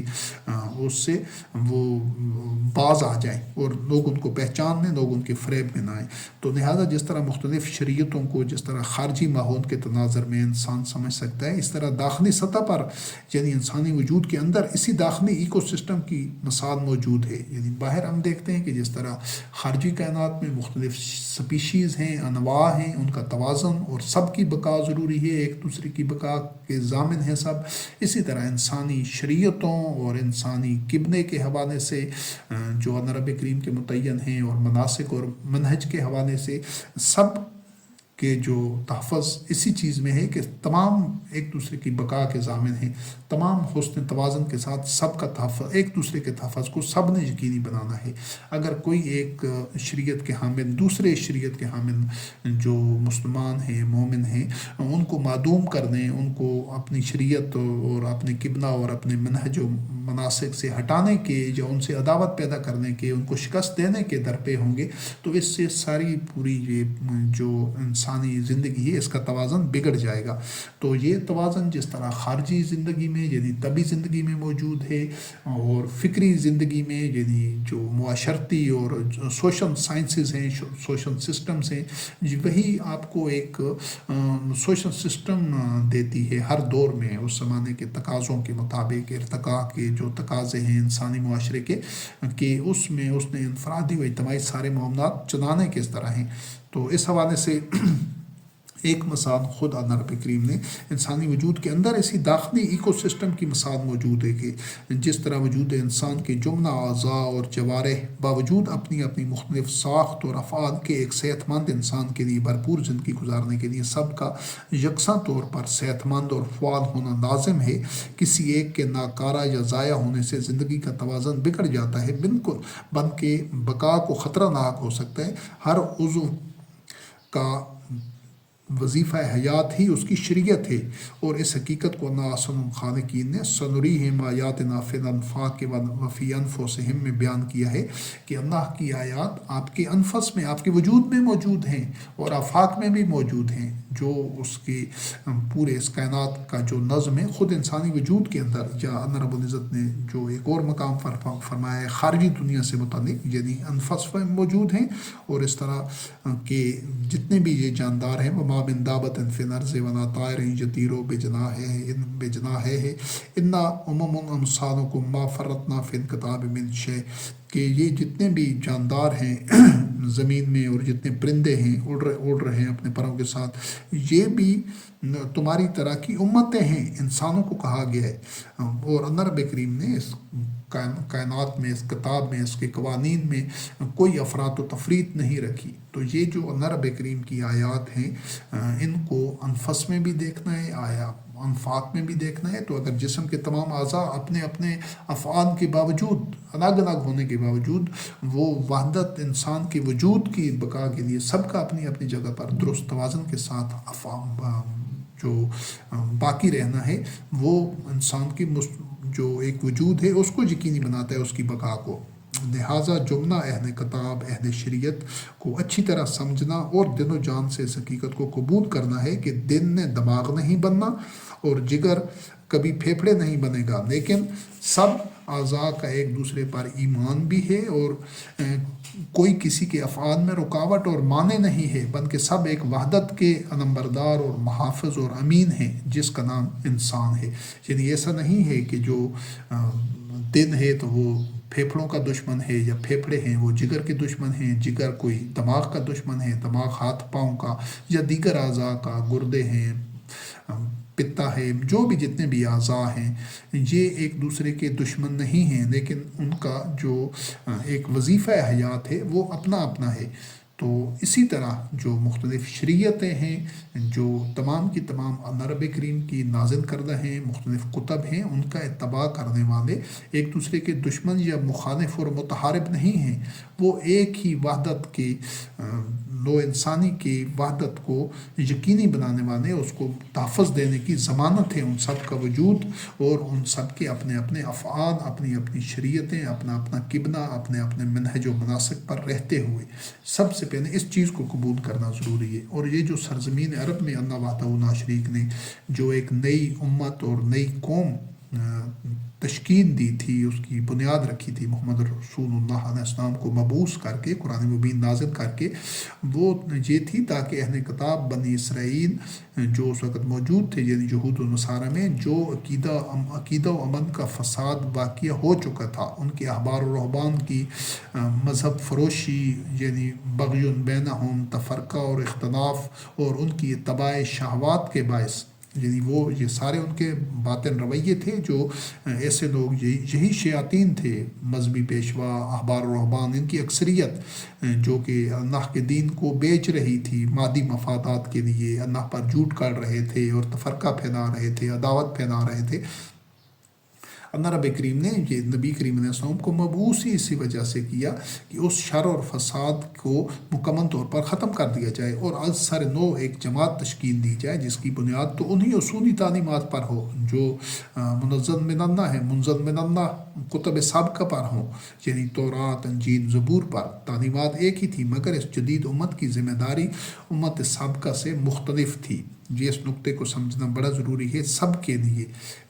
چاہے ہمارے اہل کتاب بھائی ہیں، چاہے مسلمان ہیں، تمام کے لیے اس نقطے کو سمجھنا ضروری ہے کہ جدید جو امت تشکیل دی گئی تھی سرزمین عرب میں نزول قرآن کے ذریعے نبی کریم علیہ السلام کو مبعوث کر کے، اس کی ذمہ داری امم سابقہ سے مختلف تھی، یعنی امم سابقہ جو تھی اپنے اپنے عہد میں یقیناً قرآن کریم اس پر شاہد ہے، وہ افضل تھی، صاحب انعام تھی، ہمارا اس پر ایمان ہے اور ہدایت کے راستے پر تھی، بے شک صراط مستقیم پر تھی، نہ صرف ماضی میں بلکہ نزول قرآن کے عہد میں بھی جو مسلمین مومنین تورات، انجیل، زبور پر عمل پیرا تھے وہ انہی سے متمسک تھے، خالص انہی کا اتباع کر رہے تھے، وہ احبار و رہبان کے گھڑے ہوئے مذہب پر نہیں تھے، وہ بنا تعمد قرآن پر اسی طرح ایمان لاتے جس طرح مسلمان یعنی اہل قرآن تورات، زبور، انجیل پر ایمان لا چکے تھے۔ اب یہ اس چیز کو سمجھنا ضروری ہے کہ یہ دو طرفہ عمل تھا، مسلمانوں نے جو کچھ اللہ رب کریم نے نبی کریم علیہ السلام کو مبعوث کر کے جو وحی بھیجی تھی، اس کا اولین تقاضا ہی یہی تھا کہ وہ پہلی کتابوں پر ایمان لائیں، اور انہوں نے ایمان لایا اور اس کا اعلان کیا، اقرار کیا ان کے حق پر ہونے کا، ان کے جو صراط مستقیم پر ہونے کا، ہدایت پر ہونے کا، ان کی فضیلت کا، سب کچھ قرآن کریم میں موجود ہے اور اس کا پہلے وضاحت بھی کی جا چکی ہے، اس سے پہلے والے جو درس ہیں یا موضوعات ہیں۔ تو اور یہ سب کچھ اعلان کرنے کے بعد وہ بنا تعمد قرآن پر اسی طرح ایمان لاتے جس طرح مسلمان اہل قرآن تورات، زبور، انجیل پر ایمان لا چکے تھے، یعنی مسلمان تورات، انجیل، زبور پر ایمان کا اعلان کرتے تھے، اظہار کرتے تھے، اور جو اہل کتاب میں بنی اسرائیل میں یہود و نصارہ میں جو لوگ واقعتاً تورات، زبور، انجیل پر ایمان لا چکے تھے، ایمان اس کا اتباع کر رہے تھے، ان سے متمسک تھے، وہ قرآن کریم کی اس دعوت کو اور پیغام کو یعنی ایک دوسرے کی نفی نہیں کرنی بلکہ ایک دوسرے کے اثبات کا ذریعہ بننا ہے۔ تو یہ سرزمین عرب میں یہ چیز ہو چکی تھی اور انشاءاللہ العزیز اب اسی چیز کو دہرانا ہے۔ ہم سب سے پہلے جو اعلان کر چکے ہیں، اقرار کر چکے ہیں، اعتراف کر چکے ہیں کہ جو عصر حاضر میں جو اہل کتاب بنی اسرائیل موجود ہیں، جو یہود ہیں، نصارہ ہیں، ان کے جو اسلاف تھے وہ ہمارے امام ہیں اور ہمارے لیے ان کے نقش قدم پر، انصار اللہ کے نقش قدم پر چلنا لازم ہے، اور اللہ رب کریم نے ہمیں اسی کی طرف رہنمائی دی ہے، اور ہم ان سب کے ساتھ وحدت کے ساتھ، الفت اور اخوت کے ساتھ، اور آگے وہ جو اگلے اس میں موضوع میں آئیں گے ان اقدام کے لیے ہم ایک پیشکش کرتے ہیں اور پیش رفت کرتے ہیں اور ان کو دعوت دیتے ہیں اور اس کی طرف ہم قدم بڑھاتے ہیں الحمدللہ رب العالمین۔ اور اسی چیز کو نبی کریم علیہ السلام نے انہی اصولوں اور انہی خطوط پر اور اسی نہج پر پیش رفت کی، دعوت دی، اقدام کیے، تب وہ اصلاح کا عمل ہوا تھا، تب وہ جو نو انسانی کو جو بچنا چاہتے تھے آگ کے گڑھے میں گرنے سے وہ تب بچ سکے تھے۔ تو اور کیا جو مسلمان یعنی اہل قرآن تھے تورات پر ایمان لانے کے لیے قرآن پر ایمان ترک کر دیتے تھے؟ کیا کسی جو تورات کا، انجیل کا یا زبور کا اتباع کرنے والے تھے انہوں نے کسی مسلمان کو یہ کہا کہ آپ قرآن کو چھوڑ دیں؟ نہیں، انہوں نے قرآن پر ایمان لایا اور اس کی تصدیق کی کہ یہ وہی تعلیمات ہیں جو ہماری کتابوں میں موجود ہیں، لیکن یہ تعلیمات احبار اور رہبان کے لکھے ہوئے کھڑے ہوئے جھوٹے مذہب میں موجود نہیں تھی، یہ اس تورات میں، اس زبور میں، اس انجیل میں موجود تھی جو انبیاء علیہ السلام پر نازل ہوئی تھی۔ تو ایمان لانے کا مطلب یہ، اس چیز کو نقطے کو سمجھنا ضروری ہے کہ ایمان لانے کا مطلب یہ کبھی نہیں ہوتا کہ کسی کتاب کے حامل یا وارث اپنی شریعت یا قبلہ اور مناسک و منہج کو چھوڑ دیں، بلکہ ایمان لانے کا عمل یہ ہے کہ اس کے برحق ہونے کا اعتراف کیا جائے، اس کے ساتھ اصلاح فی الارض کے امور میں تعاون کیا جائے اور اس کا مخالف و متحارب نہ ہوا جائے، بلکہ اس کے حاملین جو مسلمین ہیں، جو مومنین ہیں، ان کے ساتھ اشتراک تعام اور عقد نکاح یعنی رشتہ ازدواج قائم کیا جائے۔ اس کی وضاحت اگلے جو درس ہوگا، جو موضوع ہوگا، اس میں کی جائے گی انشاءاللہ۔ یعنی بعین ہی مسلمان قوم نے کر کے دکھایا، عمل سے ثابت کیا۔ قرآن مبین میں یہ نہیں کہا گیا کہ اہل کتاب نے اپنی کتب کو ترک کر کے قرآن پر ایمان لایا، نہ ہی اللہ نے ایسا کوئی حکم دیا۔ یعنی ایسا نہیں ہے کہ جو تورات کا اتباع کر رہے تھے ان کو کہا گیا کہ آپ تورات کا اتباع چھوڑ دیں، یا جو انجیل کا اتباع کر رہے تھے ان کو کہا گیا کہ انجیل کا یا جو زبور کا اتباع کر رہے تھے۔ قرآن کریم میں کہیں بھی ایسا نہیں کہا گیا، اس کو اچھی طرح پہلے واضح کیا جا چکا ہے۔ ان کو اپنی کتابوں پر ان کا اتباع کرنے، انہی کے مطابق جو نظام ہے تشکیل دینے کا، اپنی اصلاح کے عمل کا، انہی کے مطابق حکم دیا ہے اللہ رب کریم نے۔ صرف اللہ رب العزت نے ان کو شرک سے منع کیا ہے اور احبار و رہبان کو اپنا رب بنانے سے منع کیا ہے کہ وہ ان کا اتباع نہ کریں احبار و رہبان کا، بن کے ان کتب کا اتباع کریں جو قرآن کریم سے پہلے نازل ہو چکی تھی۔ مسلمانوں نے قرآن مجید کا اتباع کرنا تھا۔ حقیقت یہ ہے کہ آج بھی 90% سے زیادہ جو مسلمان ہیں، جو اپنے آپ کو قرآن کریم کا وارث کہتے ہیں اور جو کہتے ہیں کہ ہم ابراہیم خلیل اللہ علیہ السلام کی ملت کا اتباع کرتے ہیں، انہوں نے اپنی زندگی میں تورات، زبور، انجیل کو کھول کر بھی کبھی نہ دیکھا ہوگا، مگر ان کا ایمان ہے ان کتب پر، اور ان کتب کی حقانیت پر بھی ان کا ایمان ہے۔ اور یہ جب مسلمانوں میں یہ جو تضاد کس چیز میں ہے کہ جب یہ ان کتب پر تو ایمان ہے ان کا، اور جو لوگ ان کتب کا اتباع کر رہے ہیں ان سے پھر عداوت کیوں ہے؟ یعنی مسلمانوں کا جب ایمان کا اولین تقاضا ہے کہ ان کتابوں پر ایمان لائیں، اور مسلمان ان پر لاتے بھی ہیں الحمدللہ، تو جب ان کتابوں پر ایمان لائے بغیر مسلمان نہیں ہو سکتا، مومن نہیں ہو سکتا، تو پھر ان کتابوں پر جو اہل کتاب ایمان لا چکے ہیں اور ان کا اتباع کر رہے ہیں، وہ چاہے بنی اسرائیل ہوں، اہل کتاب ہوں، اہل تورات، اہل انجیل، اہل زبور، وہ جب ان کتابوں پر ایمان لا چکے ہیں، ان کا اتباع کر رہے ہیں، تو مسلمان پھر ان لوگوں سے کیوں عداوت رکھتے ہیں، ان لوگوں کو کیوں غیر مسلم اور کافر قرار دیتے ہیں؟ یہی وہ انمیہ ہے، یہی وہ شر ہے، شیطانیت ہے، جو ان شیاطین کی نے زہریلا ایک شجر خبیثہ، ایک بیج بویا ہوا ہے مسلمانوں کے قلوب و اذہان میں، ان کی سوچوں میں، کہ وہ ان کتابوں پر تو ایمان لاتے ہیں مسلمان، لیکن ان کتابوں کا اتباع کرنے والوں سے عداوت رکھتے ہیں اور ان کو کافر قرار دیتے ہیں۔ جن کتابوں پر ایمان لائے بغیر خود مسلمان نہیں ہوتا اور مومن نہیں ہوتا، وہ کس طرح ان کتابوں پر ایمان لانے والوں کو کافر اور غیر مسلم قرار دے سکتا ہے؟ تو اس چیز کو سمجھنا اور سوچنا ضروری ہے۔ اور جدید جو تشکیل شدہ امت قوم دراصل اقوام سابقہ کی ارتقاء یافتہ شکل تھی۔ یہ جو پہلے اس کو واضح کیا گیا ہے کہ اللہ وحدہ لا شریک نے مختلف ادوار میں جو انسانی جو جس دور کے، جس عصر کے، جس خطے کے جو تقاضے ہوتے تھے، جہاں اصلاح کی ضرورت ہوتی تھی، جہاں نئی شریعت کی ضرورت ہوتی تھی، یہ آدمیوں کی جو خواہشات پر یا احوا پر فیصلے نہیں ہوتے، یہ اللہ وحدہ لا شریک احسن الخالقین ہے، فعال لما یرید ہے، وہ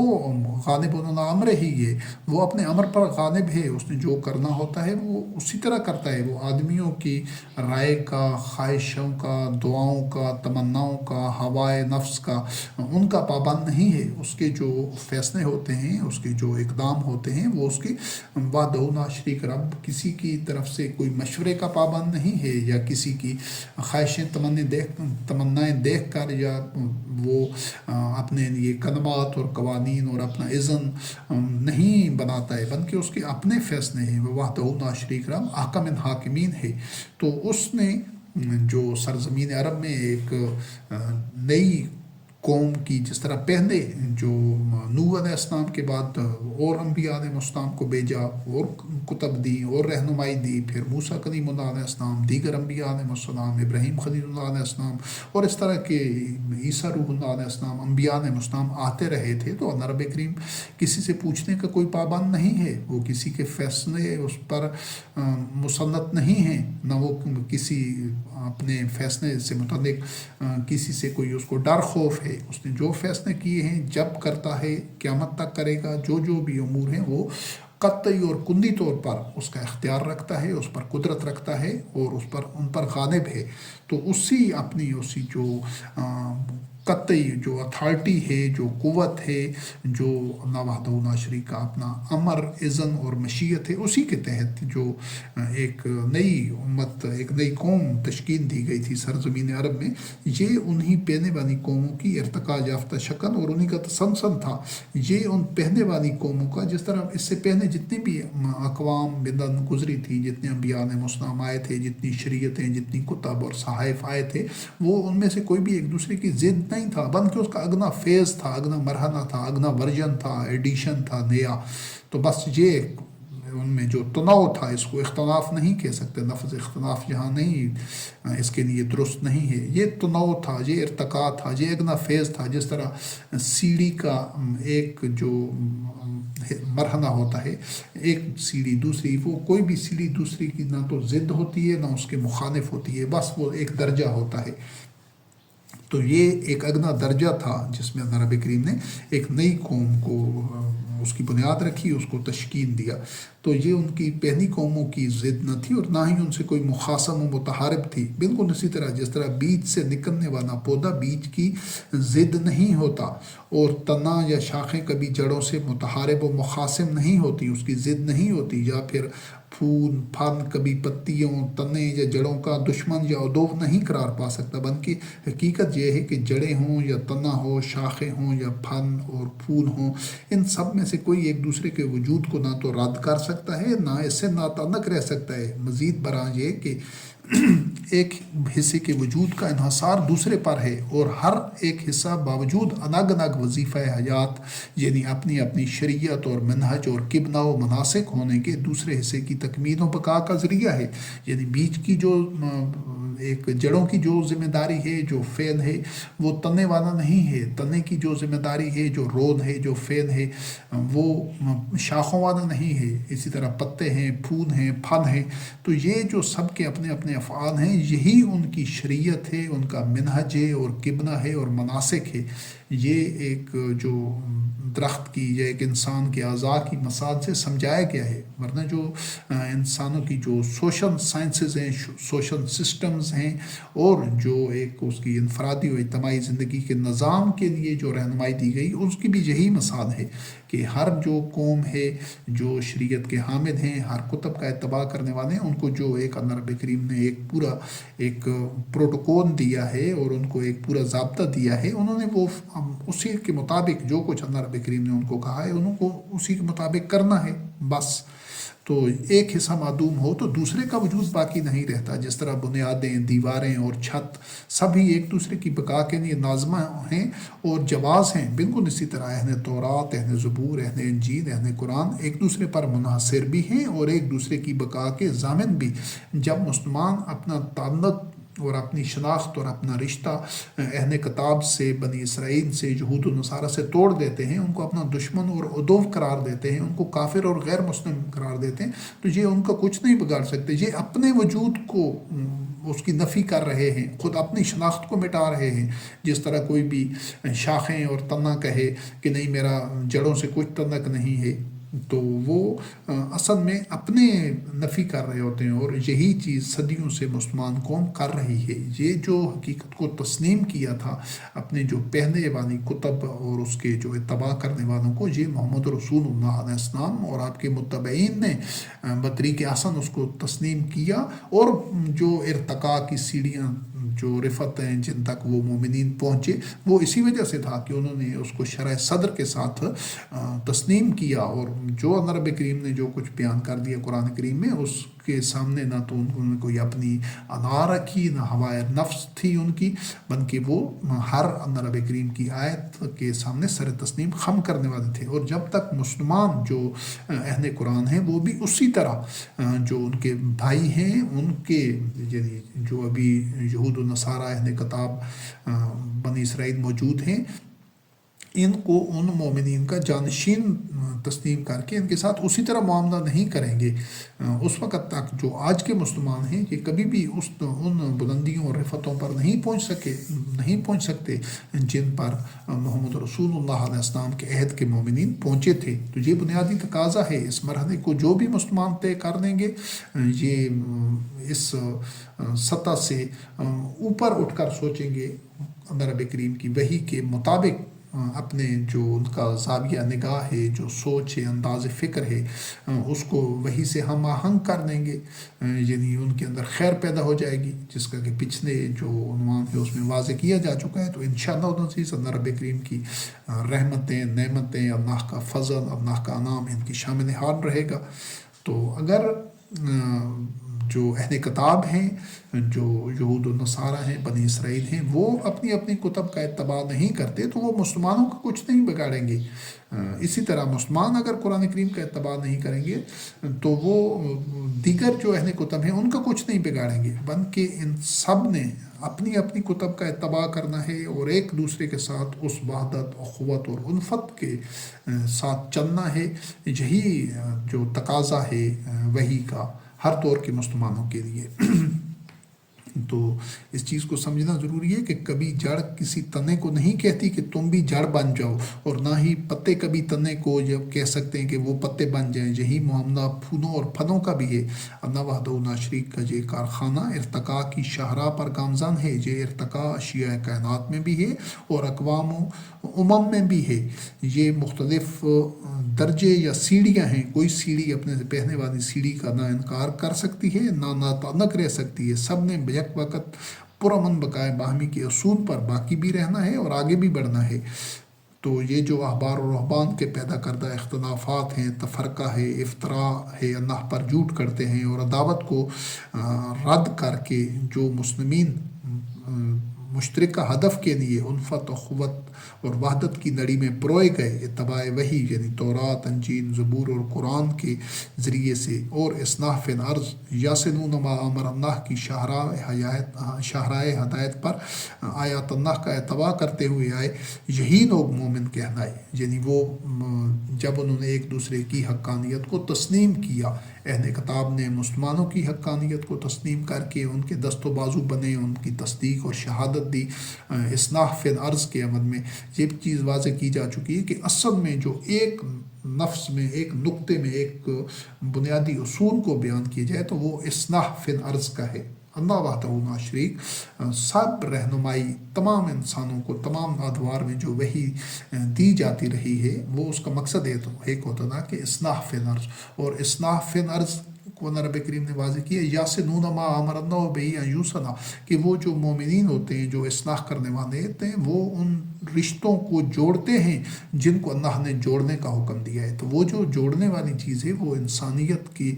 باہمی رشتے ہیں، ساری جو اولاد آدم ہے، ساری انسانیت ہے، وہ ایک وحدت ہے۔ اور اس حقیقت کو جو لوگ پہچان جائیں گے وہ اختلافات سے نکل جائیں گے، اور وہی لوگ ہیں جن پر اللہ رب کریم رحم کرتا ہے۔ جو اختلافات میں، عداوت میں، تفرقہ میں، بغی بینہم، سرکشی میں،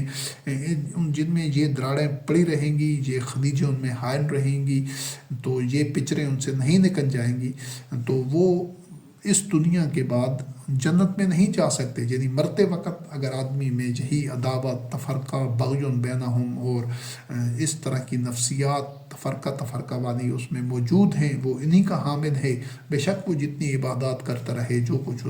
مناسک اور شعائر ہیں، تو وہ کبھی بھی جنت میں نہیں جا سکتا۔ جنت میں صرف وہی لوگ جائیں گے جو ان شیاطین کی پیدا کردہ عداوت سے خود کو نکال دیں گے وحی کی روشنی میں، اور یہ انہی لوگوں کے لیے ممکن ہے جو ان شیاطین کے گھڑے ہوئے باطن مذہب کو نہیں اپناتے، اس کا اتباع نہیں کرتے، بلکہ جو اللہ رب کریم کی نازل کردہ وحی ہے اس کا اتباع کرتے ہیں۔ وہی اختلافات سے نکل سکتے ہیں، وہی تفرقہ سے نکل سکتے ہیں، وہی بغض بینہم اور عداوت سے نکل سکتے ہیں۔ تو یہی لوگ اس وقت بھی مسلم کہلائے، اور اس نو تشکیل شدہ جماعت میں اہل کتاب بنی اسرائیل میں سے بھی لوگ شامل ہوئے۔ قرآن کریم اس پر شاہد ہے، اور ملت ابراہیم خلیل اللہ علیہ السلام پر کاربند افراد میں سے بھی لوگ اس میں شامل ہوئے، یعنی جو مشرکین تھے ان میں سے بھی، جو مشرکین باطن پر تھے، جنہوں نے اپنی طرف سے دین گاڑ رکھا تھا، وہ تو اختلاف کرتے رہے، جو اس کو نہیں چھوڑنا چاہتے تھے، خود کھڑے ہوئے دین کو، لیکن جو واقعتاً ابراہیم خلیل اللہ علیہ السلام کی جو تعلیمات تھیں، جن لوگوں میں ان کی رمق باقی تھی، تو وہ نبی کریم علیہ السلام کے اوپر ایمان لے آئے، قرآن کریم پر ایمان لے آئے اور وہی کا اتباع کرنے لگے۔ تو اہل کتاب میں سے بھی جو ایسے لوگ تھے، تو اہل کتاب ملت ابراہیم خلیل اللہ علیہ السلام پر کاربند تھے، مگر امناً وحدت و اصلاح فی الارض کے راستے کے راہی نہ بنے، بلکہ الٹا یاسنون ما امر اللہ بہ ان یوصلا، اصلاح فی الارض کے منزل کی طرف گامزن کاروان ہدایت کی راہ میں رکاوٹیں کھڑی کرتے رہے۔ یعنی ایسے لوگ بھی تھے جو بظاہر تو کہہ رہے تھے کہ ہم اہل کتاب ہیں یا ہم ابراہیم خلیل اللہ علیہ السلام کی ملت پر کاربند ہیں، لیکن وہ رہے مشرکین، وہ صلات بھی ادا کر رہے تھے، مناسک پر بھی کاربند تھے، حج عمرہ بھی کر رہے تھے، اور اس کے علاوہ حلال حرام کی پابندی بھی خود ساختہ حلال حرام کی پابندی کر رہے تھے، اور اس طرح خود اپنی طرف سے انہوں نے کئی چیزوں کو بر اور نیکی قرار دے دیا تھا، وہ ان پر بھی کاربند تھے۔ اس سب کچھ کے باوجود وہ لوگ باطن پر رہے، کیوں کہ وہ جو پیغام نبی کریم کا یاسنون ما امر اللہ بہ ان یوصلا تھا، جو اصلاح کا تھا، وہ اس کا حصہ نہیں بنے۔ تو اس کو آپ یوں سمجھیں، یعنی ان کا جو نقطہ نگاہ، ان کا نظریہ اور ان کا زاویہ نگاہ، ان کی آئیڈیالوجی ٹھیک نہیں ہوئی، ان کے قلوب میں خیر پیدا نہیں ہوئی۔ خیر کیا ہے؟ وہ وہی وحدت ہے، توحید ہے، کہ ساری نوع انسانی جڑ کر رہے، ان میں اختلافات، عداوت اور تفرقہ اور بغض بینہم نہ ہو، یہ ہے اصلاح۔ تو وہ اس اصلاح کا عمل نہیں بن رہے تھے، جو بھی، یعنی اہل کتاب میں سے جو لوگ یا مشرکین مکہ میں سے جو بھی اصلاح کا اس کاروان کا حصہ نہیں بن رہے تھے، وہ لوگ باوجود اپنی جو ان کی مناسک تھے، عبادات تھے، جو حلال حرام کی پابندی کر رہے تھے، وہ سب کے باوجود وہ گمراہ رہے اور حق کے دشمن رہے اور اللہ کے دشمن رہے، انسانیت کے دشمن رہے، اور ان کا ٹھکانہ آخرت میں جہنم اور دنیا میں وہ ایک شکست سے دوچار ہوئے، مغلوب ہوئے، ناکام اور نامراد ہوئے۔ آج بھی انشاءاللہ العزیز ایسا ہی ہوگا۔ تو یہ جو دلوں میں، قلوب میں خیر پیدا کرنا ہے، یہ جو اصلاح فی الارض کی ایک آئیڈیالوجی پر ایمان لانا ہے، یاسنون ما امر اللہ بہ ان یوصلا، انسانیت کے ان ٹوٹے ہوئے رشتوں کو جوڑنے کا یہ جو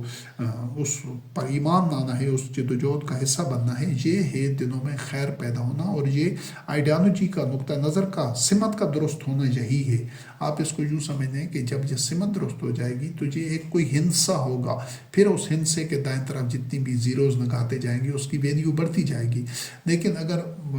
بائیں ہاتھ پر کوئی ہنسا ہی نہیں ہے، صرف زیروز لگاتے جائیں، صفریں لگاتے جائیں، تو وہ کوئی جتنی بھی صفریں لگا دیں وہ صرف صفر ہی رہے گی اور اس کی کوئی ورتھ نہیں ہوگی۔ تو یہ جو آپ کا ایک موقف، آپ کا بیانیہ، آپ کا نظریہ، آپ کی بنیاد، آپ کی سمت، آپ کی آئیڈیالوجی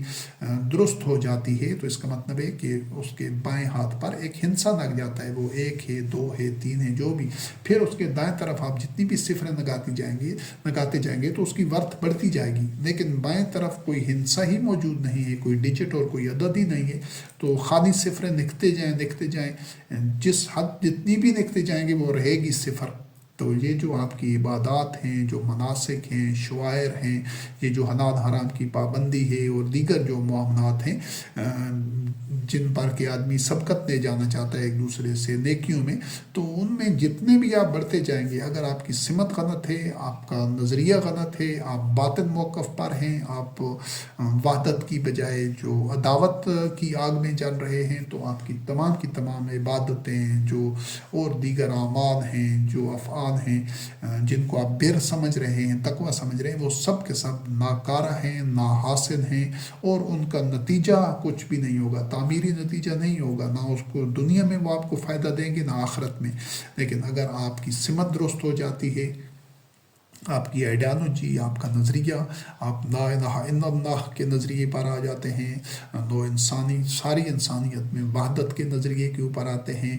یاسنون ما امر اللہ بہ ان یوصل، نو انسانی کو جوڑنے کے لیے اپنے دن رات اور اپنی توانائیاں اور صلاحیتیں وقف کر دیتے ہیں، عداوتوں کی بجائے الفت و قوت اور وحدت اور مودت کے راستے پر آ جاتے ہیں، تو پھر اس کے بعد آپ کے جو اعمال ہوں گے، جو شعائر ہیں، جو مناسک ہیں، جو منہج ہے، جو عبادات ہیں، پھر ان کا آپ کو فائدہ ہوگا، کیونکہ اصولی طور پر آپ کا سمت درست ہونا، آئیڈیالوجی درست ہونا، نظریہ درست ہونا ضروری ہے۔ تو یہ جو مخالفین تھے پھر جو کہ یاسدون ما امر اللہ بہ ان یوصل کے راستے پر نہیں آئے، جو فساد پر اصرار کرتے رہے، ضد کرتے رہے، وہ جو مومنین کا ایک اصلاح کا کاروان تھا اس کے راستے میں رکاوٹیں کھڑی کرتے رہے، روڑے اٹکاتے رہے، لیکن اللہ فعال ما یرید غالب علی امرہ کی نصرت و تائید سے باوجود رکاوٹوں کے یہ جو کاروان ہدایت تھا، یہ جو وحدت کا کاروان تھا محمد رسول اللہ علیہ السلام کی قیادت میں، اور اس میں دیگر جو اہل کتب تھے، تورات کا اتباع کرنے والے، انجیل کا، زبور کا اتباع کرنے والے، وہ تمام کے تمام وہ یہ کاروان ساحل مراد پر پہنچا، اور یہ خود بھی عداوت کے گڑھے میں گرنے سے تمام مومنین بچ گئے، اور جو بچنا چاہتے تھے ان کو بھی بچا دیا۔ لیکن جو لوگ ان کے جانشین بنے، اب نبی کریم علیہ السلام کی زندگی کے بعد، اور جو صدر اول کے مومنین تھے، جو نبی کریم علیہ السلام کے متبعین تھے، ان کے ہم اثر تھے، ان کے بعد جو اگلی نسلیں آئیں وہ بتدریج آخر العمر وہ بھی ناخلف ثابت ہوئے۔ یہ وہ حادثہ ہے جس کو کہ اصل جو وجہ ہے، جو آج جو حالات بنے ہوئے ہیں، اس کو پہلے بھی واضح کیا جا چکا ہے، اس کی بنیادی وجہ یہ ہے کہ جو بعد میں آنے والے مسلمان تھے انہوں نے وہ ذمہ داری پوری نہیں کی۔ دنیا میں آج جتنا بھی یہ صدیوں سے، 1000 سال سے زائد عرصے سے جتنا شر، فساد اور جتنا یہ بگاڑ اور تخریب اور عداوتیں ہیں، اس کے بنیادی ذمہ دار اس دور کے مسلمان ہی تھے۔ اس چیز کو پہلے اچھی طرح واضح کیا جا چکا ہے، اس سے پہلے جو موضوعات اور جو پہلے دروس تھے ان میں، اور وہ بعد میں آنے والے جو، اور آج بھی ہمارے سامنے جتنے بھی مذہبی پیشوا ہیں، وہ اتنا ماشاء اللہ ان تمام کی اکثریت وہ انہی نفسیات کے حامل ہو گئے، اسی روش پر گامزن ہو گئے جن نفسیات سے چھٹکارا دلانے اور جس روش زندگی کو ترک کرنے کے لیے محمد رحمت للعالمین علیہ السلام کو مبعوث کیا گیا اور قرآن مبین نازل کیا گیا۔ یہی وہ انبیاء اور حادثہ اور سانحہ تھا کہ نام و عنوان تو اسلام اور قرآن کا چلتا رہا، مگر کتب سابقہ کے جو وارثین اور حاملین میں سے جو لوگ ناخلف ثابت ہو چکے تھے، یعنی جو احبار و رہبان پہلی جو امتوں کے تھے، اور وہ اللہ پر جھوٹ کرنے والے تھے اور اللہ کی آیات کو بیچنے والے تھے، اور وہ سارے جو ان کے ایک غلط روش تھی، بعد میں جو مسلمانوں کی اگلی نسلیں آئیں، جو پہلے اولین جو صدر اول کے مسلمانوں کے جو مومنین کے جانشین بنے، وہ بھی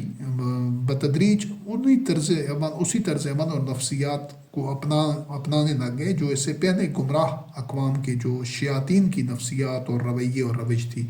یعنی مسلمانوں نے بھی وہی کام کیا۔ اس صورتحال سے نہ صرف یہ کہ مسلم قوم کی بعد میں آنے والی نسلیں ضلالت اور گمراہی اور جہالت کا شکار ہو گئی، بلکہ وہ کام، وہ مقصد بھی پایا تکمیل تک نہ پہنچ سکا، وہ معطل ہو گیا، درمیان میں رک گیا۔ یعنی یہ کاروان جس منزل کی طرف بڑھا تھا، انہوں نے سفر کا آغاز کیا تھا، وہ منزل یہ تھی لیظہرہ ارسل رسولہ بالہدی ودین الحق لیظہرہ علی الدین کلہ۔ اس نے، اسلام کے اس کاروان نے، جس میں اہل تورات بھی تھے، اہل انجیل بھی تھے، اہل زبور بھی تھے، اہل قرآن بھی تھے، یہ جو کاروان رشد و ہدایت اور وحدت جو چلا تھا،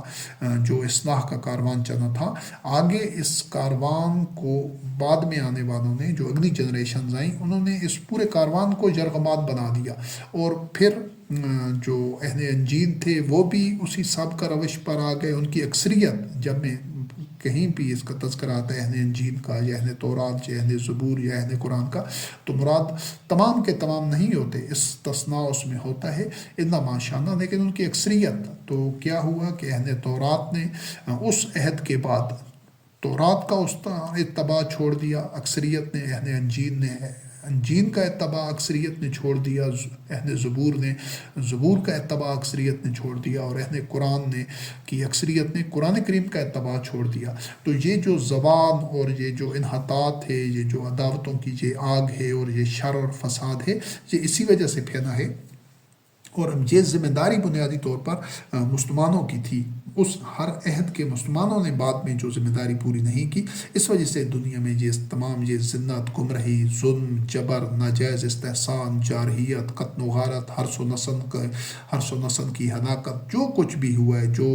محکوم بنایا گیا انسانوں کو، جو تاخت و تاراج کیا گیا ہے، جو ان کا ناجائز استحصال ہوا ہے، آج ہو رہا ہے۔ اور دنیا یہ جو خوف میں، ذلالت میں، عداوت میں، یہ تمام کی تمام جو آگ لگی ہوئی ہے، جو تمام جو ظلمات ہیں، یہ اسی وجہ سے ہیں کہ گزشتہ کئی صدیوں سے مسلمان قوم نے اپنی ذمہ داری پوری نہیں کی۔ جو ذمہ داری ان کو اللہ رب العزت نے سونپی تھی، وہ ذمہ داری بتدریج اس سے وہ دستکش ہوتے گئے، اور پہلی جو امتیں اور قومیں گزر چکی تھی ان کی روش پر چلتے ہوئے ظلمات میں اور جہالت میں اور عداوت میں اور پستیوں میں اور انحطاط میں گرتے چلے گئے۔ جن لوگوں نے ایک رہنمائی کرنی تھی، جنہوں نے میر کاروان بننا تھا اور کاروان انسانیت کو نجوز رون دین کنہ کی منزل پر لے کر جانا تھا، وہ خود ظلمات میں گر گئے، اور وہ انہی کی باطن لوگوں کی، احبار و رہبان کی، انہی شیاطین کی خود یہ مسلم قوم میں وہ شیاطین اسی طرح پیدا ہو گئے، مذہبی پیشواؤں کی صورت میں، یہ جو نام نہاد مولوی ہیں، نام نہاد علماء ہیں، اور یہ جو پیر ہیں، صوفی ہیں، اور ان کے مفسرین، محدثین، سارے جو مختلف قسم کے عنوانات ہیں، ان کی بھاری اکثریت اسی طرح جنہوں نے نوع انسانی کے لیے ایک مثال بننا تھا، ان کو ظلمات سے نور میں لے جانے کے جس سفر کا آغاز ہوا تھا، یہ اس سے پہنے والی ظلمات سے بڑھ کر اور زیادہ ظلمات میں گھر چکے ہیں اب گزشتہ کئی صدیوں سے۔ تو بعد میں آنے والی نسلیں گمراہی اور جہالت کا شکار ہو گئی، تو وہ کام، وہ سفر معطل ہو گیا، وہ سلسلہ درمیان میں ہی رک گیا، جس سفر کی منزل کے سرزمین عرب سے آگے بڑھ کر سارے قرۂ ارض تک تھی، یعنی نجوز رون دین کنہ کی منزل تک یہ کاروان نہیں پہنچ سکا، بلکہ راستے میں بھٹک گیا۔ اور ستم یہ ہوا کہ بعد میں آنے والوں نے بزور شمشیر لشکر کشی اور جارحیت کے ذریعے جبر و قوت کے استعمال سے، یعنی وہ اتنی تو جو اس میں قوت آ چکی تھی، اس جو یہ کاروان تھا، اور اتنے منظم ہو چکے تھے اور اتنے زیادہ کہ وہ انہوں نے بعد میں آنے والوں نے اہل کتاب اور دیگر عقائد و نظریات کے حامل انسانوں کو محکوم بنایا، اور نام دیا گیا ایسے خلاف دین، خلاف قرآن اقدام کو جہاد کا نام دیا گیا، فتوحات کا نام دیا گیا، یعنی دیگر کتب شریعت اور قبلہ کے حاملین جو مسلمان تھے، مومنین تھے، مسلم و مومن تسلیم ہی نہ کیا گیا، انہیں غیر مسلم یا خارج از اسلام اور کافر قرار دیا گیا، اور ان کو یکسر باطن اور خود کو یکسر حق پر سمجھا جانے لگا۔ یہی وہ باری غلطی تھی جو آج بھی ہو رہی ہے، جس سے بچنے کی تعلیم و تربیت دی گئی تھی مسلمانوں کو اور اہل قرآن کو اور مسلمانوں کو اور دیگر اہل کتاب کی طرح۔ جس طرح نزول قرآن سے قبل یہود نصارہ کا بطلان کرتے تھے۔ اب اس پوائنٹ کو سمجھیے گا کہ جس وقت قرآن کریم نازل ہو رہا تھا تو اس سے پہلے جو یہود تھے وہ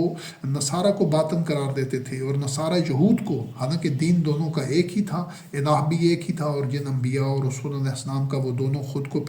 پیروکار قرار دیتے تھے، وہ انبیاء اور رسول علیہ السلام تو امت واحدہ تھے، لہٰذا ہونا تو یہود و نصارہ کو امت واحدہ چاہیے تھا اپنی کتب تعلیم، اپنی کتب کی تعلیمات کی روشنی میں۔ مگر نزول قرآن کے عہد میں دونوں دھڑوں، یعنی یہود و نصارہ کی اکثریت باہم دیگر نہ صرف دست و گریبان تھی، بلکہ بزام خیش ہر دھڑا خود کو حق پر اور دوسرے کو باطن پر قرار دینے پر بضد تھا، سوائے معدود چند کے، یعنی اس وقت بھی مسلمان موجود تھے جو واقعتاً اس حقیقت کو سمجھتے تھے، لیکن اکثریت جہالت میں تھی اور اس فریب میں اور عداوت میں مبتلا ہو چکی تھی ان شیاطین کی وجہ سے، جس راستے پر ان کے شیاطین یعنی ان احبار و رہبان نے لگایا ہوا تھا، جو خود اللہ پر جھوٹ کرتے تھے، جو اللہ کے دین کو، اللہ کی آیات کو بیچتے تھے اپنے مفاد کے لیے اور تحریف کرتے تھے اور حق کو چھپاتے تھے، یہ جرائم ان سارے ان کے قرآن کریم میں مذکور ہیں۔ وہ کہتے تھے کہ وکانت الجہود نیست النصارى ناشئ، حالانکہ وہ یتلون الکتاب، وہ قرآن پڑھتے تھے تو وہ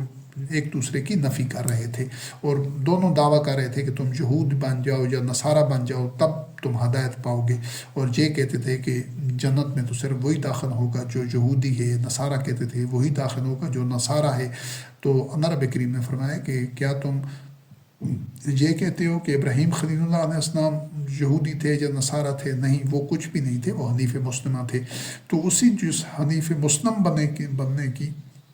جو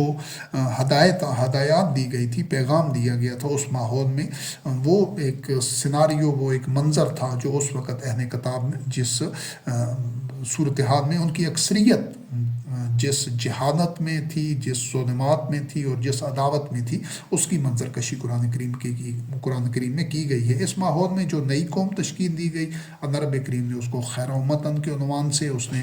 عنوان دیا۔ اس نے احبار و رہبان کے خود گھڑے ہوئے عداوت پر مبنی افکار و نظریات کو وحی کی تعلیمات کی روشنی میں رد کیا، اور یہود و نصارہ یعنی اہل کتاب بنی اسرائیل کو ان کے درست مقام و مرتبہ اور فضیلت سے آگاہ کرتے ہوئے یہ باور کرایا، یہ سمجھایا کہ تم دونوں ایک ہی شجر طیبہ کے مختلف حصے ہو، ہر کوئی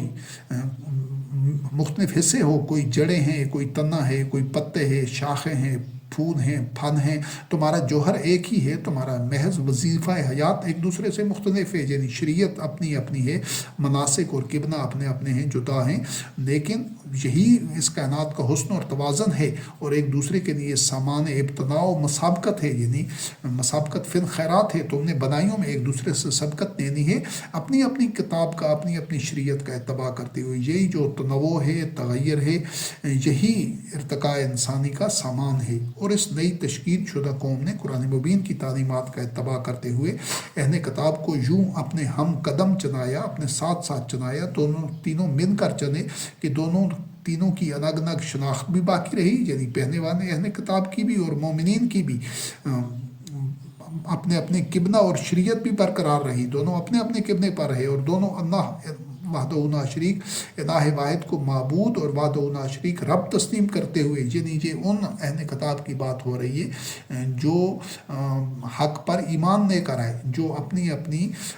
کتب وحی یعنی انجیل، تورات، زبور کا اتباع کرنے والے تھے، جو احبار و رہبان کو رب بنانے والے نہیں تھے۔ وہ جو احبار و رہبان کو رب بنانے والے تھے، دعوت میں مبتلا تھے، وہ تو نبی کریم علیہ السلام کے اور مومنین کے اور قرآن کریم کے مخالف تھے۔ اس چیز کو سمجھنا ضروری، اس فرق کو سمجھنا ضروری ہے۔ جب اس ماحول میں، اس تناظر میں اس فرق کو سمجھ لیا جائے گا تو آج کے صورتحال میں بھی اس کو سمجھنا آسان ہوگا۔ تو وہ اپنے اپنے شریعت پر، اپنے اپنے ایک نہج کے اوپر، منہج کے اوپر، قبلہ پر رہتے ہوئے، تو جب یہ کاروان ہدایت اور وحدت تھا کہ سب اپنی اپنی شریعت پر برقرار بھی رہے، اور تینوں اللہ وحدہ لا شریک کو الہ واحد اور معبود اور وحدہ لا شریک رب تسلیم کرتے ہوئے اصلاح فی الارض، یعنی وہ مقصد ایک ہی تھا اس سارے جدوجہد اور وحدت کا کہ یصلون ما امر اللہ بہ ان یوصل، کہ انسانیت کے ٹوٹے ہوئے رشتوں کو جوڑنے کے لیے، منانے کے لیے، جس کے منانے کا اللہ نے حکم دیا ہے، ما امر اللہ جو انسانیت کے میں وحدت پیدا کرنے کے لیے جدوجہد نہیں کرتا، اس کے لیے پوری کاوش، پورے اخلاص کے ساتھ، عزم کے ساتھ اور تمام تر وسائل کے ساتھ نہیں کرتا، وہ اللہ کے امر کی نافرمانی کر رہا ہے۔ اللہ رب کریم نے اسی کو جوڑنے کا حکم دیا ہے، انسانی وحدت کو۔ تو جو اس راستے کے راہی بن گئے وہ منزل تک پہنچ گئے، اور جس کا عملی ثبوت یہ تھا کہ نیست الجہود والنصارى والے بیانیہ کو رد کر کے جو قرآن کریم کا بیانیہ تھا، نہ یدخل الجنت والے موقف کو ٹھکرا کر وہ جو کہتے تھے کہ کوئی داخل نہیں ہوگا مگر یہود ہوگا یا نصارہ ہوگا، تو اس کو رد کر دیا قرآن کریم نے، اور جو قرآن کریم نے بیانیہ دیا، اب اس ایک نقطے کو آپ اگر سمجھ جائیں، اس کو آپ ذہن نشین کر لیں، اس کو اپنے قلب و ذہن میں اتار دیں، پیوست کر دیں، راسخ کر دیں کہ اللہ رب کریم نے تو فرمایا کہ جو بھی چاہے قرآن کریم پر ایمان لانے والے ہیں یا جو ان الذین آمنوا والذین ہادوا والنصارى والصابئین، جو بھی ہیں وہ اللہ پر ایمان لائیں، آخرت پر ایمان لائیں، اپنی اپنی کتب ہدایت پر ایمان لائیں، تو فلہم اجرہم عند ربہم ولا خوف علیہم ولا ہم یحزنون، تو ان کا اجر ان کے رب کے پاس ہے اور ان کے لیے کوئی خوف اور حزن نہیں ہوگا۔ یہ ہے وہ وحدت، یعنی ان سب نے اپنے اپنے کبنا پر رہنا تھا۔ یہ نہیں کہا گیا کہ جو لوگ تورات کو چھوڑ دیں معاذ اللہ، یا انجیل کو چھوڑ دیں یا زبور کو چھوڑ دیں تو وہ جنت میں جائیں گے، نہیں، یہ کہا ہے کہ ان میں سے جو بھی اللہ پر ایمان لائے گا، آخرت پر ایمان لائے گا، اپنی اپنی کتاب کی اتباع کرے گا اور اصلاح فی الارض کے لیے یاسنون ما امر اللہ بہ یوصلہ کے لیے جڑ جائیں گے، ہم قدم ہو جائیں گے، اور ایک کاروان بن کر اپنی جد و جہد، اپنی کاوشیں، اور ہر ایک سبقت میں جانے کی کوشش کرے گا، خیرات میں، بھلائیوں میں، نیکیوں میں، وہی لوگ ہیں وہ جنتی ہیں۔ تو آج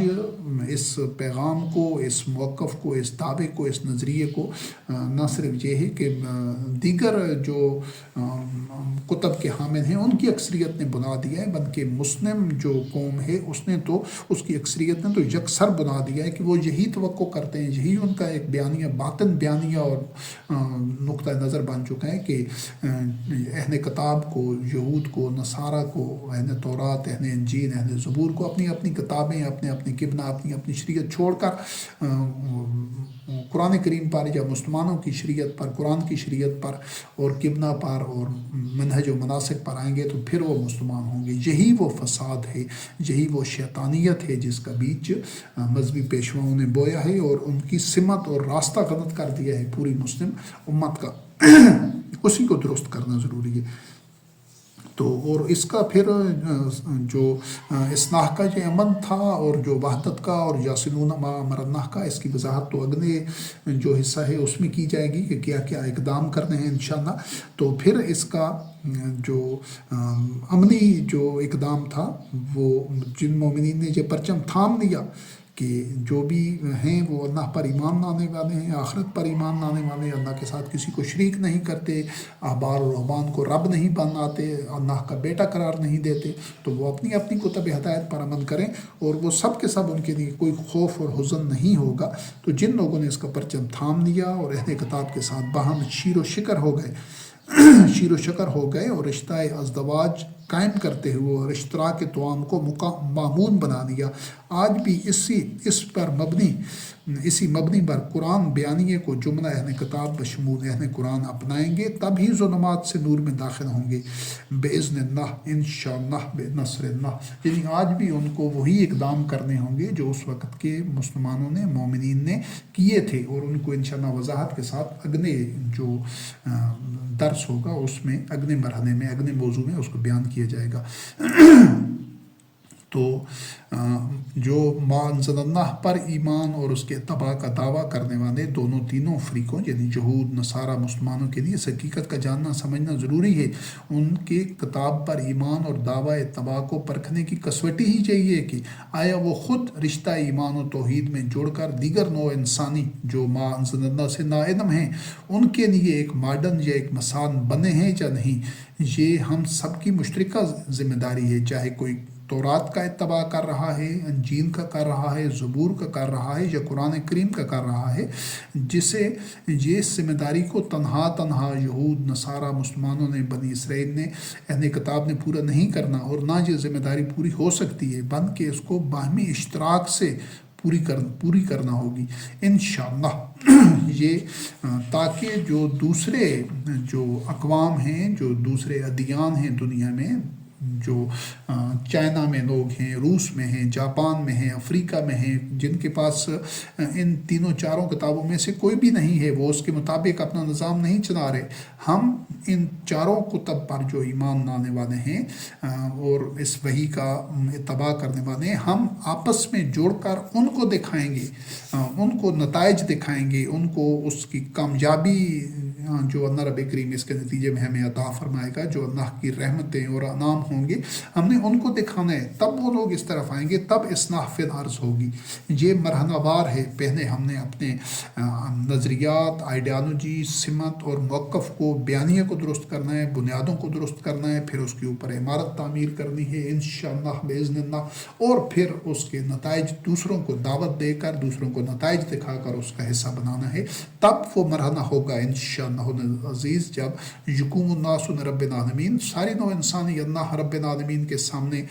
قیام کرے گی، اس کے سامنے سجدہ ریز ہوگی۔ واشرقت الارض بنور ربہا، یہ زمین رب کے نور سے جگمگا اٹھے گی انشاءاللہ عزیز۔ لیکن اس سفر کو، ان مراحل کو اسی حکمت عملی، اسی آسان انداز سے، انہی اصولوں پر یہ سفر طے کرنا ہے، انہی قواعد و ضوابط کی روشنی میں جو اللہ رب کریم نے قرآن کریم میں دیے ہیں۔ اور اس مرحلے کو جس طرح سرزمین عرب میں محمد رسول اللہ علیہ السلام والذین آمنوا معہ رضوان اللہ علیہم نے، اور دیگر جو سابقہ کتب کا اتباع کرنے والے مومنین مسلمین تھے، ان سب نے مل کر یہ مرحلہ طے کیا، اور خود بھی وہ مومنین آگ کے گڑھے میں گرنے سے بچے، اور دیگر لوگوں کو بھی جو لوگ بچنا چاہتے تھے ان کو انہوں نے بچایا۔ جن لوگوں نے جد جہد کی، جنہوں نے قربانیاں دی، جنہوں نے ایثار، اخلاص، عزم اور قوت کے ساتھ خود اپنے زور بازو سے یہ مرحلہ طے کیا۔ تو اس کے بعد جو محمد رسول اللہ علیہ السلام کے اہل کتاب کے جو مومنین حق کو پہچان ہی تب سکے تھے، اس چیز کو سمجھیں کہ وہ حق کو پہچان ہی تب سکے تھے کیونکہ تورات، زبور، انجیل نے انہیں حق شناس بنایا تھا۔ آج کے اہل کتاب سے بھی ہم یہی حسن ظن رکھتے ہیں کہ وہ بھی اس حق کو پہچاننے جو ان کے سامنے بیان کیا جا رہا ہے کتاب اللہ قرآن مبین میں سے، اور اسی طرح اصلاح فی الارض اور یاسنون ما امر اللہ بہ ان یوصل کی جد و جہد میں ہم ان کے ساتھی ہیں، وہ ہمارے ساتھی بن جائیں۔ جس طرح نزول قرآن کے عہد میں اہل کتاب نے حق کا ساتھ دیا تھا، جب حق ان کے سامنے آشکارا ہوا اور مسلمانوں نے اہل کتاب کا حق پر ہونا بطیب خاطر تسلیم کیا تھا شرح صدر کے ساتھ۔ یعنی یہ پہلے بھی اس کو واضح کیا جا چکا ہے، یہ دو طرفہ امن تھا۔ مسلمانوں نے اعتراف کیا شرح صدر کے ساتھ، آج کے مسلمانوں کو بھی سب سے پہلے اعتراف کرنا ہے، شرح صدر کے ساتھ تسلیم کرنا ہے، اور اپنی اصلاح کرنی ہے، اپنا زاویہ نگاہ درست کرنا ہے۔ اور پھر جو اہل کتاب ہیں، جو اہل انجیل ہیں، اہل زبور ہیں، اہل داؤد ہیں، ان پر یہ ذمہ داری عائد ہوتی ہے کہ وہ اس درست موقف، درست نظریہ، درست بیانیہ اور درست بنیاد کو جو کہ تورات، انجیل اور زبور سے قطعی اور کلی طور پر ہم آہنگ ہے، ایک ہی آئیڈیالوجی ہے، ایک ہی پیغام ہے، ایک ہی یہ راستہ ہے، ایک ہی اس کی منزل ہے، اور ایک ہی اس کا زاد راہ ہے، ایک ہی سنگ مین ہے۔ اس منزل تک موسیٰ کلیم اللہ علیہ السلام کے عہد کے مومنین بھی پہنچے تھے، عیسیٰ روح اللہ علیہ السلام کے عہد کے مومنین بھی پہنچے تھے، محمد رسول اللہ علیہ السلام کے عہد کے مومنین بھی اسی منزل پر پہنچے تھے، اور انشاءاللہ العزیز ہم بھی اسی منزل کے راہی ہیں۔ تو یہ اب اہل کتاب کی ذمہ داری ہے کہ وہ اس قرآن کریم پر مبنی اس آئیڈیالوجی، اس موقف، اس نظریہ، اس پیغام اور اس راہ امن اور اس بنیاد کو اپنی اپنی کتب ہدایت کی روشنی میں دیکھیں۔ یہ ذمہ داری انہوں نے پوری کرنی ہے۔ جو مسلمانوں کی ذمہ داری ہے الحمدللہ رب العالمین، ہم اس کے ترجمان بن کر ہم اسی ذمہ داری کو پورا کرنے کے لیے ہم نے اس دعوت اور اس کوشش کا آغاز کیا ہے، ہم اسی کے لیے اٹھے ہیں۔ اب مسلمانوں میں جو موجود لوگ ہیں وہ قرآن کریم کا اتباع کرنے کے دعوت دار ہیں، مسلم قوم میں ان کی ذمہ داری کہ وہ اس کو سمجھیں، اللہ کی آیات کی روشنی میں اس پیغام کو عقل و فکر، شعور کو بروئے کار لاتے ہوئے، قلب و فؤاد کو بروئے کار لاتے ہوئے، بصیرت کے ساتھ اللہ کی آیات کی روشنی میں، قرآن کی روشنی میں اس سب کچھ کو دیکھیں، اور جو اہل کتاب ہیں وہ اپنی اپنی کتب کی روشنی میں اس دعوت کو، پیغام کو، بیانیے کو، اقدام کو اور اس سفر کو اور اس کی منزل کو دیکھیں۔ تب انشاءاللہ العزیز یہ کاروان اپنی منزل پر پہنچے گا جب سب اپنا اپنا حصہ ڈالیں گے۔ یہ پہلے واضح کیا جا چکا ہے کہ یہ اجتماعی ذمہ داری ہے سب کی، کوئی اس سے ناتعلق نہیں رہ سکتا۔ ایسا ممکن ہی نہیں ہے کہ کوئی تورات کا اتباع کرنے والا ہو یا انجیل کا یا زبور کا یا قرآن کریم کا، اور وہ دیکھ رہا ہو کہ نو انسانی آگ کے گڑھے کے کنارے پر پہنچ چکی ہے، عداوتوں کی اس آگ میں کئی نسلیں بسم ہو چکی ہیں، اور اگلی نسلیں بھی یہ آگ ان کو بھی اپنی لپیٹ میں دے رہی ہے، آنے والی نسلوں کو بھی لپیٹ میں دے رہی ہوگی، تو وہ اس پر خاموش نہیں ہو سکتے، وہ اپنے آپ کو اس فتنہ سے بچائیں گے کہ جس کی لپیٹ میں صرف وہ لوگ نہیں آتے جو خاص ظالم ہوتے ہیں جنہوں نے فتنہ برپا کیا ہے۔ یہ فتنہ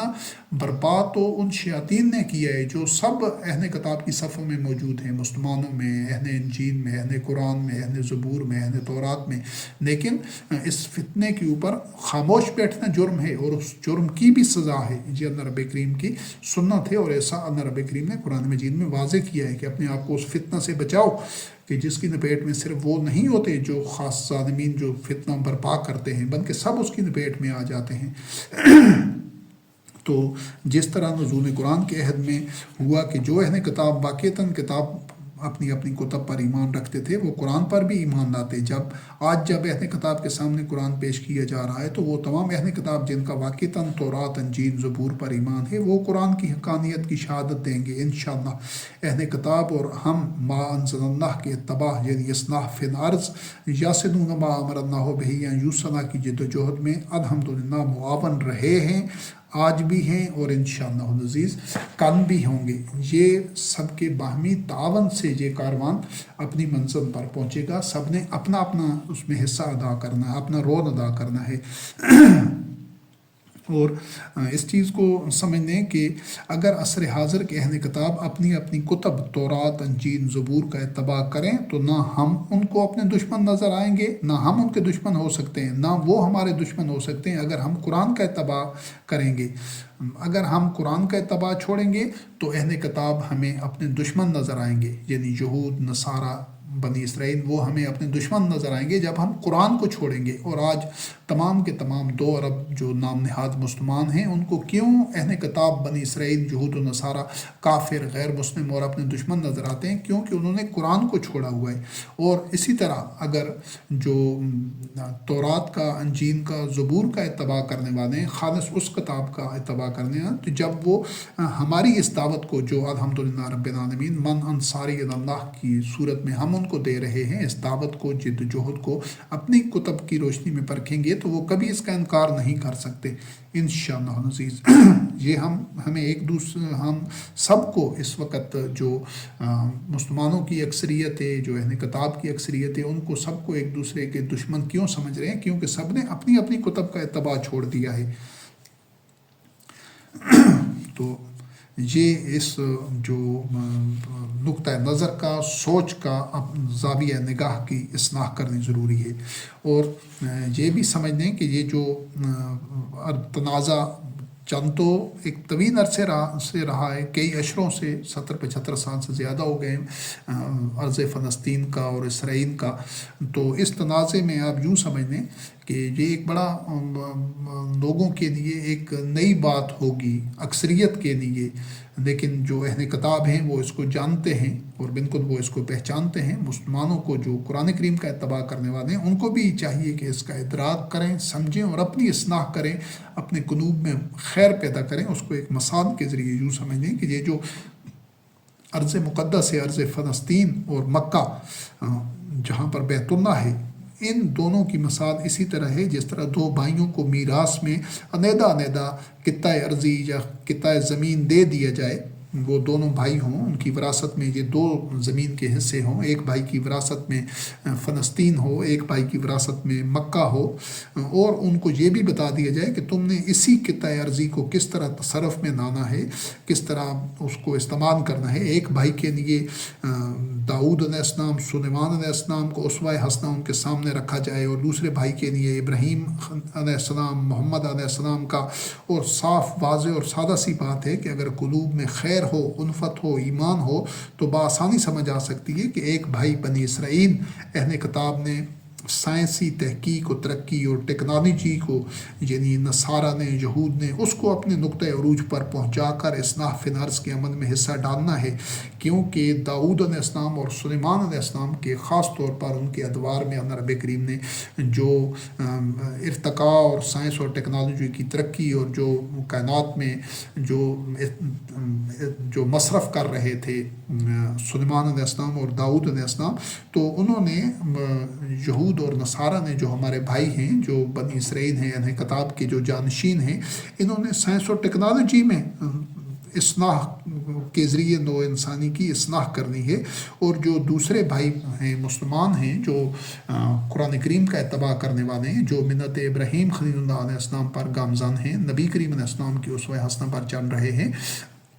انہوں نے امور جہانداری سنبھالنے ہیں۔ ایک بھائی کے ذمہ سائنس اور ٹیکنالوجی ہے اور ایک کے ذمہ آرٹ ہے۔ یہی زندگی کا حسن ہے۔ زندگی ان دونوں کا حسین امتزاج ہے، سنگم ہے، اور ایک اگر دوسرے کو شکست دینے کی کوشش کرے گا، سائنس اور ٹیکنالوجی والے جو ان کا دوسرے بھائی ہیں مسلمان، جنہوں نے کہ امور جہانداری، جہانگیری کو، یعنی انہوں نے ورلڈ مینیج کرنا ہے، ورلڈ کے معاملات کو، افیئرس کو، انسانی زندگیوں کو، اگر جو یہود و نصارہ ہیں وہ مسلمانوں کو شکست دے کر معدوم کرنے یا ان کی نفی کر دیں گے، ان کو باطل ثابت کریں گے، ان کا رد اور انکار کر دیں گے، تو یہ ان کے لیے بھی موت ہوگی۔ اور اگر جو مسلمان ہیں جن کے ذمہ کہ امور جہانداری ہے، جہانگیری ہے، انہوں نے ورلڈ مینیج کرنا ہے انسانی معاملات کو، اگر وہ اپنے دوسرے بھائیوں یعنی یہود و نصارہ اہل کتاب کی نفی کر دیں گے، ان کو اپنا دشمن قرار دیں گے، ان سے عداوت رکھیں گے، تو یہ ان کے لیے بھی موت ہے۔ ایک کی موت دوسرے کی موت کا سبب ہے، ایک کی زندگی دوسرے کی زندگی کی ضمانت ہے۔ دونوں کو چاہیے کہ یہ ایک دوسرے کی نشو و نما کے لیے، ارتقاء کے لیے، ایک دوسرے کے استحکام کے لیے اور ایک دوسرے کی تقویت کے لیے اپنی توانائیاں اور صلاحیتیں وقف کر دیں، کیونکہ دونوں ایک دوسرے کی ناگزیر ضرورت ہیں اور جزو لا ینفک ہیں، دونوں ایک دوسرے کے لیے نازم و منظور ہیں، جسم اور روح کے سنگم کی طرح وجود انسانی کے جس طرح یہ دونوں بنیادی اجزاء ہیں اور عناصر ہیں، دونوں کا دائرہ کار الگ الگ ہے، لیکن جس طرح جسم روح کے بغیر مردہ بن جاتا ہے اور یہ جسم کے بغیر روح بدروح شمار ہوتی ہے محاورتاً، تو اسی طرح جو جسم ہے یہ روح کے بغیر مردہ ہوتا ہے۔ جو زندگی ہے جو وہ دونوں کا ایک سنگم ہے، جس میں جسم اور روح جب ملے ہوتے ہیں ایک دوسرے کی بقا کے لیے، ایک دوسرے کے اثبات کے لیے، وہ دونوں اپنے اپنے دائرے میں رہتے ہوئے اپنی اپنی ذمہ داریاں اور کاوش کر رہے ہوتے ہیں، تو اصل میں ایک کا مضبوط ہونا دوسرے کی تقویت کا باعث ہے، اور دوسرے کا مضبوط ہونا پہلے کی تقویت کے لیے۔ پہلا ایک جو مسلمان ہیں جن کے ذمہ یہ آرٹ ہے، زندگی کا آرٹ آف لائف، ان کی ذمہ داری ہے کہ یہ اپنے جو بھائی ان کے یہود و نصارہ ہیں جو سائنس اور ٹیکنالوجی میں سبقت لیے ہوئے ہیں، اور ان کا وہی وظیفہ ہے، وہ مادی جو سائنس ہے، ان کے جو علماء ہیں، محققین ہیں، یہ ان کے دست و بازو بنیں، ان کو سپورٹ کریں، ان کو رہنمائی دیں، جس شعبے میں ان کو اللہ رب کریم نے بند کا عطا کیا ہے کہ انہوں نے یہ شہداء علی الناس ہیں، یہ ان کو اللہ رب کریم نے امتاً وسطاً قرار دیا ہے، خیر امتاً اخرجت للناس۔ انہوں نے یہ جتنے بھی انسانی امور ہیں کہ دنیا میں عدل و قسط ہو، وہی کے مطابق انسانوں کے معاملات ہوں، کہیں پر ظلم نہ ہو، اس چیز کا سدباب مسلمانوں نے کرنا ہے، یہ ان کے یہ ذمہ داری ہے۔ اور دنیا میں جو سائنس اور ٹیکنالوجی میں ترقی ہے، ارتقاء ہے، تاکہ نو انسانی کی اس سے اصلاح ہو اور اس کے لیے ایک بہتر انداز سے انسانی زندگی ارتقاء کے اگلے مرحلے میں داخل ہو، یہ ذمہ داری سائنس اور ٹیکنالوجی کے شعبے میں جو اہل کتاب ہیں، جو یہود و نصارہ ہیں، جو بنی اسرائیل ہیں، ان کی یہ ذمہ داری ہے۔ اور یہ حقیقت ہے کہ سائنس اور ٹیکنالوجی کی ترقی کے حوالے سے بنی اسرائیل کافی حد تک اپنی وہ ذمہ داری پوری کر رہے ہیں، لیکن جو مسلمان قوم ہے اس کو جو ذمہ داری سونپی گئی تھی، اس کے صدر اول کے جو مومنین تھے انہوں نے یہ ذمہ داری بطریق آسن پوری کی، لیکن جو اگلی نسلیں آتی گئیں وہ اس ذمہ داری سے بتدریج غافل ہوتی گئی حتیٰ کہ وہ اسی کیفیت میں پہنچ چکی ہیں جس وقت جو کیفیت نزول قرآن کے عہد میں بنی اسرائیل کی اہل کتاب کی اکثریت کی تھی، یعنی کہ یہ عباد الطاغوت بن چکے ہیں اب، اور اسی طرح یہ اسفل السافلین بن چکے ہیں، یہ ذلت میں ہیں، جہالت میں ہیں، لیکن یہ ہے کہ یہ اپنے آپ کو اس کتاب سے وابستہ قرار دیتے ہیں، دعوے کی حد تک صحیح، کہ جس میں تمام دکھوں کا درمام موجود ہے، اور انشاءاللہ العزیز ہم نے اسی کے لیے جدوجہد کا آغاز کیا ہے۔ اور المیہ یہ ہے کہ صدیوں سے مذہبی اور سماجی قیادت و اختیار ان لوگوں کے ہاتھ میں رہا ہے جو نفرتوں اور باہمی عداوت کو بڑھاوا دیتے رہے ہیں۔ آج بھی یہی صورتحال ہے۔ اگر اس عداوت کی آگ کو دونوں گروہوں اہل کتاب کے مسلمین مومنین اور جو مسلمان ہیں جو قرآن کریم کا اتباع کرنے کا دعویٰ کرتے ہیں، جو ایک دوسرے کو دن کی اتھاہ گہرائیوں سے ان کو بھائی تسلیم کرتے ہیں، بالکل اس طرح جس طرح داؤد و سلیمان علیہ السلام سائنس اور ٹیکنالوجی کہ جو ان کے دور میں عروج تھا، اور یہ آج کے جو بنی اسرائیل ہیں، یہود و نصارہ ہیں، اہل کتاب ہیں، وہ انہی کے وارثون ہیں، انہی کے جانشین ہیں، تو ان کے درمیان اور رائے کے ذرا برابر بھی ان میں کوئی بھی اختلاف نہ تھا ابراہیم خلیل اللہ علیہ السلام سے اور محمد رسول اللہ علیہ السلام سے، جن کے ذمہ امور جہاں بانی تھے۔ یہ جو ابراہیم خلیل اللہ علیہ السلام نے بیت اللہ تعمیر کیا، تو یہ انسانی زندگی کے یہ جو آرٹ تھا، جہاں بانی، جہانگیری اور حکومت کا نظام عالمی سطح پر جو امن کو یقینی بنانا تھا، سلامتی کو، انسانی معاملات کو جو سلجھانا تھا، وہ ابراہیم خلیل اللہ علیہ السلام کی میراث ہے، محمد رسول اللہ علیہ السلام کی میراث ہے۔ یہ مسلمانوں نے پوری کرنی ہے، جو اہل قرآن ہیں، اور جو داؤد علیہ السلام، سلیمان علیہ السلام کی میراث ہے، وہ سائنس اور ٹیکنالوجی کی ترقی ہے۔ لیکن اس چیز کو ہمیشہ مد نظر رکھنا ہے کہ یہ سب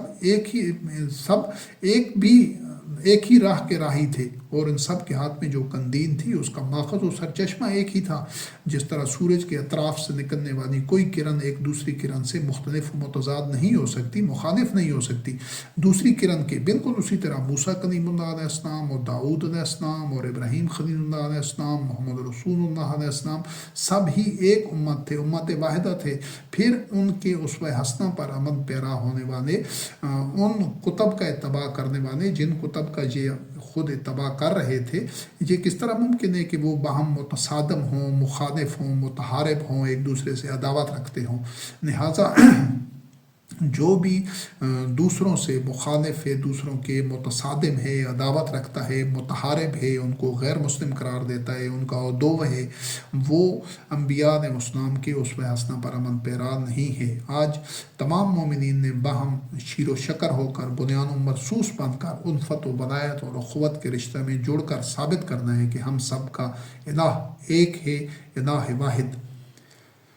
اللہ وحدہ لا شریک، اور لا الہ الا اللہ ہمارا کلمہ طیبہ ہے۔ جب تمام